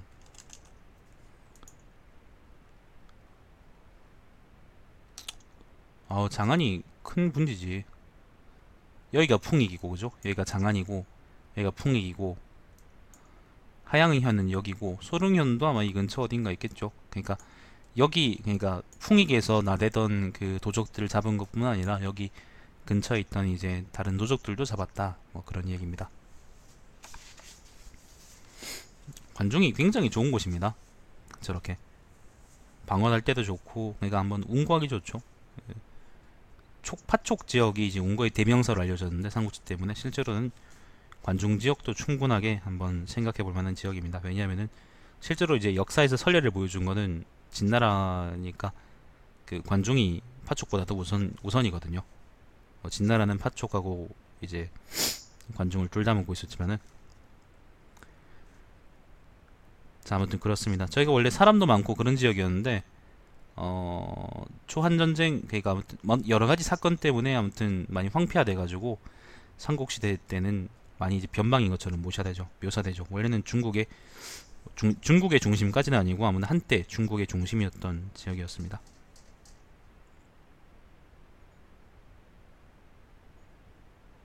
또 조청의 용이라는 자가 좌내사 정휴를 죽였다. 정호는 이 소식을 듣고 장사를 파견해 그의 머리를 베어 내걸게 했다. 앞뒤로 산적 가운데에서 나와 투항한 자가 4천여 호에 이르니 이들 이후로 산적은 모두 소탕되어 평정되었고 백성들은 편안히 생업에 종사했다. 정호는 상당태수로 전임되었다. 관중에서 깽판치던 새끼를 다 잡아 죽였고요. 이번에는 상당으로 왔답니다. 상당은 여기가 상당입니다.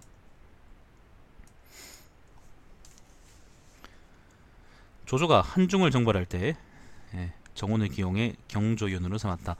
상당에 있다가 조조가 이제 한중에서 유비한테 객계질 무렵에 이제 경조윤이라 그러면은 장안을 담당하는 사람을 얘기하는 거예요. 그 장안으로 불러서 관리가 됐다고 합니다. 정호는 백성들이 새로만 모였으므로 집으로 옮겨 거주하는 것에 관한 법령을 제정했다. 가족이 있는 자와 독신인 자를 한조가 되게 하고 온정과 신의가 있는 자와 고독하고 나이가 많은 자를 짝이 되게 했다. 그들 모두 농경에 힘쓰도록 하고 법령을 밝혀 악한 일을 적발하였다. 중국은 산적도 굉장히 큽니다. 그 한주 지역에서 이제 활동하는데 한 주 지역이라는 게 굉장히 크기 때문에 스케일이 수천 명이나 수만 명까지 모이기도 하죠. 자, 이후로 백성들은 편안히 농업에 종사했으며 도적들은 소멸했다. 조조의 대군이 한중으로 들어왔을 때 정호는 굴량 수송에서 제일 좋은 실적을 보였다.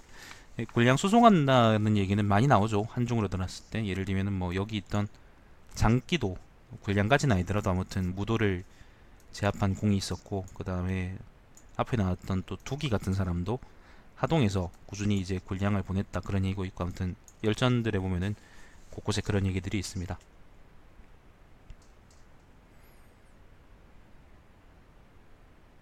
어디까지 건너? 또 백성들을 한중으로 보내 경작에 참여시켰는데 도망치는 자가 없었다.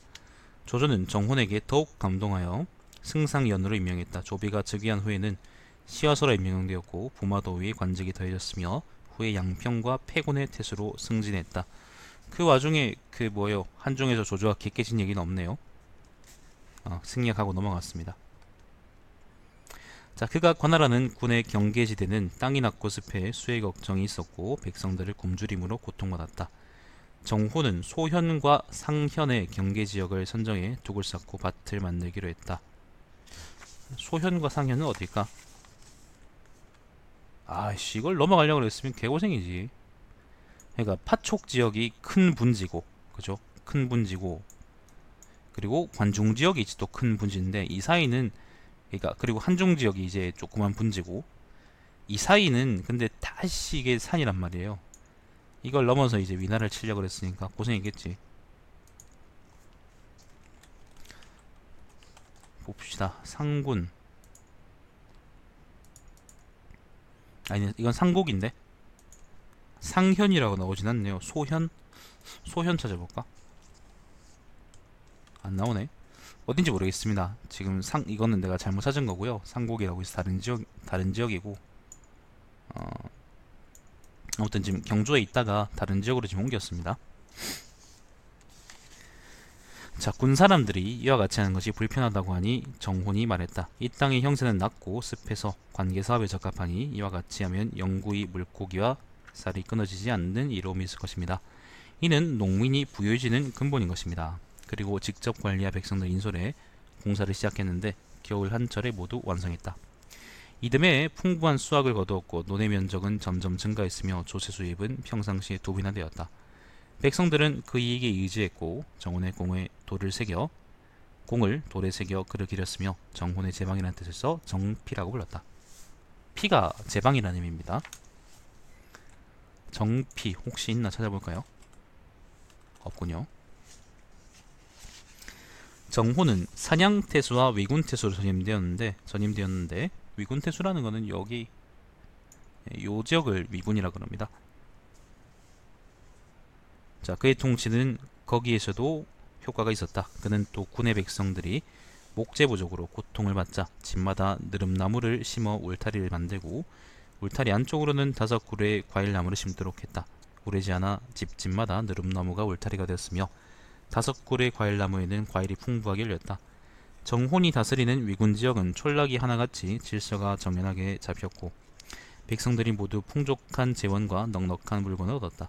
조에는 이 소식을 듣고 조서를 내려 표창했으며 천하에 알렸다. 아울러 장작 대장으로 승진시켰다. 여기서 대장이라는 거는요, 장군이 아니고 그 장인할 때 장입니다. 장. 공돌이 할 때 장. 정호는 청렴하고 소박한 관리로서 마음을 공적인 일에만 두었으며 처자식은 항상 배고픔과 추위를 면하지 못했다. 이것도 문제긴 해요. 공무원들이 그 비리를 저지르는 가장 큰 이유가 박붕이기 때문이거든요. 공무원들한테는 그래서 돈을 너무 많이 줘도 안 되고요. 너무 적게 줘도 안 됩니다. 너무 적게 주면 비리를 그러니까 뭔가 이제 시스템을 망가뜨리거든요. 자, 그가 세상을 떠난 후 아들 정숭을 낭중으로 임명했다. 이 정혼 같은 사람이 예를 들면 너무 청렴했기 때문에 가족을 굶겼다 이런 얘기가 나오는 이유는 가족을 굶겼지만 이렇게 청렴한 사람이 있었다. 그러니까 박봉이었지만은 이렇게 청렴해서 가족을 굶긴 적이 있는 사람이 오히려 적기 때문입니다. 역설적으로. 그런 사람이 많았으면은, 그러니까 모든 관리들이 다 이제 청년 결백했으면은 이런 얘기를 안 적겠죠. 자, 그리고 이번 열전의 마지막입니다. 창자입니다. 창자. 사람 이름이 창자입니다. 창자는 자가 효인이고 회남군 사람이다. 회남이라는 곳은 여기 회수 남쪽의 요 지역을 의미하죠. 정확히는 잘 모르겠네. 자, 처음에 군에서 불의가 되었다. 건한 연간에 조조가 회남에서 둔전을 시작하여 유민을 소집하면서 창자를 수집 도의로 임명했다. 황초 연간 말 창자는 장안의 현령이 되었다. 장안이라는 것은 여기죠. 요정의 현령이 됐다고 합니다. 그는 청렴하고 검약했으므로 백성들을 다스리는데 모범이 되었다. 관리와 백성들은 그를 두려워하면서도 아꼈다. 태화 연간에 창자는 돈황태수로 승진했다. 돈황은 여기입니다. 자꾸 서쪽으로 가네요. 자, 그 실크로드의 시작 지점이라고 생각하면 됩니다. 돈황이 어디고? 여기네. 여기가 돈황입니다.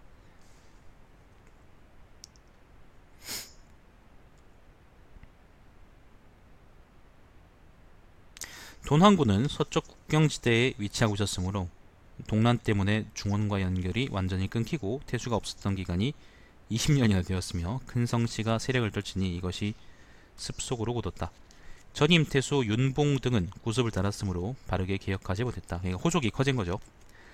창자는 임지에 도착한 후 세력가를 억누르고 빈궁한 자를 구휼해 백성들을 다스리는 이치를 터득했다. 옛 호족들은 땅이 남아 돌았는데 백성들은 송곳을 세울 땅조차 없었으므로 창자는 집의 식구수에 따라 조세를 나누고 매기고 빈궁한 사람에게는 그들이 낼 수 있는 만큼만 세금을 걷었다. 이전에 각 현에 소속된 성에 소송 관련 일이 많고 번잡해 현에서 판결할 수 없는 것들이 대부분 군으로 모여들었다. 창자는 친히 가서 사찰에 죄의 경중을 듣고 검토하고 사형 외에는 채찍과 곤장으로 처리하고 보냈다. 1년에 사형 판결을 내린 것이 10명도 채 못되었다. 또 항상 서역에 호족이 사신을 보내 공부를 헌상하기를 원했는데 여러 호족들이 막는 경우가 많았다. 무역을 할 때도 속였고 옳고 그름이 대부분 분명하지 않았으므로 호족들은 이 점을 원망하는 경우가 많았다. 창자는 부임한 후 그들 모두를 위로했다. 그들 중에서 낙양으로 가려고 하는 자가 있으면 관부에서 통행증을 만들어 주었으며 군으로부터 국으로 돌아다니는 자가 있으면 공평하게 처리해 주었다. 관부에서는 현물로 그들과 교육하고 관리와 백성들을 도로로 보내 그들을 호송하도록 했다. 이로부터 한나라 백성들과 이민족은 입을 모아 그의 은덕과 은혜를 칭송했다. 수년 후 창자가 관직이 있는 도중에 세상을 떠나니 관리와 백성들은 가족을 잃은 것처럼 비통했으며 그의 모습을 그림으로 그렸다. 서역의 여러 호족들은 여기서 호족이라는 것은 오랑캐들은 여기 있는 것처럼 유목민들이죠. 여기 있는 것처럼 유목민들. 야씨, 지도를 많이 그리셨네. 자, 아무튼 저기 있는 유목민들은 창자가 죽었다는 소식을 듣고 모두 무기교회와 장리들이 다스리는 곳으로 모여 장사를 지내고 슬퍼했다. 어떤 이는 칼로 얼굴을 그어 창자에 대한 감정이 자신의 피처럼 진실됨을 나타냈고 어떤 이는 창자를 위해 사당을 세워 합동으로 제사를 지냈다. 조조 때부터 함희연간에 이르기까지 위군태수 진국의 오관, 청하태수 아간의 이모, 경조태수 제북국의 안비, 홍동태수 태원의 영호소, 제남국의 상, 노국의 공예가 있었는데 그들 중 어떤 이는 백성을 불쌍하게 여겨 재판을 하고 어떤 이는 성의로 은혜와 애정을 나타내며 어떤 이는 청렴결백한 태도를 연마하고 어떤 이는 나쁜 일을 적발해 드러냈으므로 모두 시급이 2천석이 되었다. 자, 평하여 말한다. 임주는 처음으로 의로운 군사를 일으켜 조조에게 귀했으며 황무지를 개간하고 곡식을 심어 칙량창고를 가득 차게 했으니 공적이 으뜸이라고 할 수 있다. 소칙은 위엄으로 반란을 평정했으며 행정이 뛰어나고 품행이 뛰어나고 강직했으니 그의 풍무와 절개는 칭찬할 만하다. 두기는 너그러움과 용맹스러움이 모두 뛰어났고 어진 은혜로 백성을 편안하게 했다. 정혼과 창자는 백성을 구휼하는 방법을 알고 있었다. 이들은 모두 위나라의 유명한 태수라고 할 수 있다. 조선은 당시 정치의 이익과 폐단에 대해서 자주 진술했으며 통치의 본질을 논했는데 볼만한 점이 있었다. 자, 진수가 평한 대로 임소, 두정, 창저는요, 임준, 소칙, 두기, 정혼, 창자 요 5사람을 중심으로 한 사람들, 가족들이나 그런 사람들 이야기인데, 되돌아 보시면 다들 이제 훌륭한 지방관들의 이야기라고 생각하면 될 것 같습니다. 이렇게 비슷한 사람들을 모아서 열전을 내거든요. 그렇습니다. 그 외에 특별하게 제가 드릴 말씀은 없고, 예, 도서의 길이 좀 많이 길었다 그런 얘기를 하고 싶고. 자, 그 다음 열전은요, 장악우장서전입니다. 장악우장서전. 여기서 이 각각이 누구냐면은 장료, 악진, 우금, 장합, 서황입니다. 그러니까 지금까지는 대체로 다 문관들의 이야기였는데 이번에는 드디어 장군들의 이야기가 처음으로 아마 나올 것 같습니다. 다음 시간은 아마 또 재밌겠네요. 자, 일단 요까지 하고요. 요까지 하고 깜짝이야. 요까지 하고 이따가 11시에 지금 9시 45분인데 이따 11시에 여러분이 아시는 것처럼 성견 위클리제테크 방송이 있습니다. 그때는 오늘은 북한 핵실험하고 주가 투자 그런 증시에 미칠 영향 그런 것들에 관한 이야기를 할 거기 때문에 꼭 와서 들으시면 좋겠고, 오늘 방송은 유료입니다. 유료이기 때문에 생방은 무료로 보실 수 있는데요. 나중에 영상을 올릴 때는 유료 영상을 올릴 겁니다. 그러니까 되도록이면 생방에 오셔가지고 좋은 정보를 받아가시고 그리고 많이 질문하시고 얻어가시는 것이 많길 바랍니다. 자, 이따가 그럼 11시에 다시 뵙겠습니다. 방송 종료하겠습니다.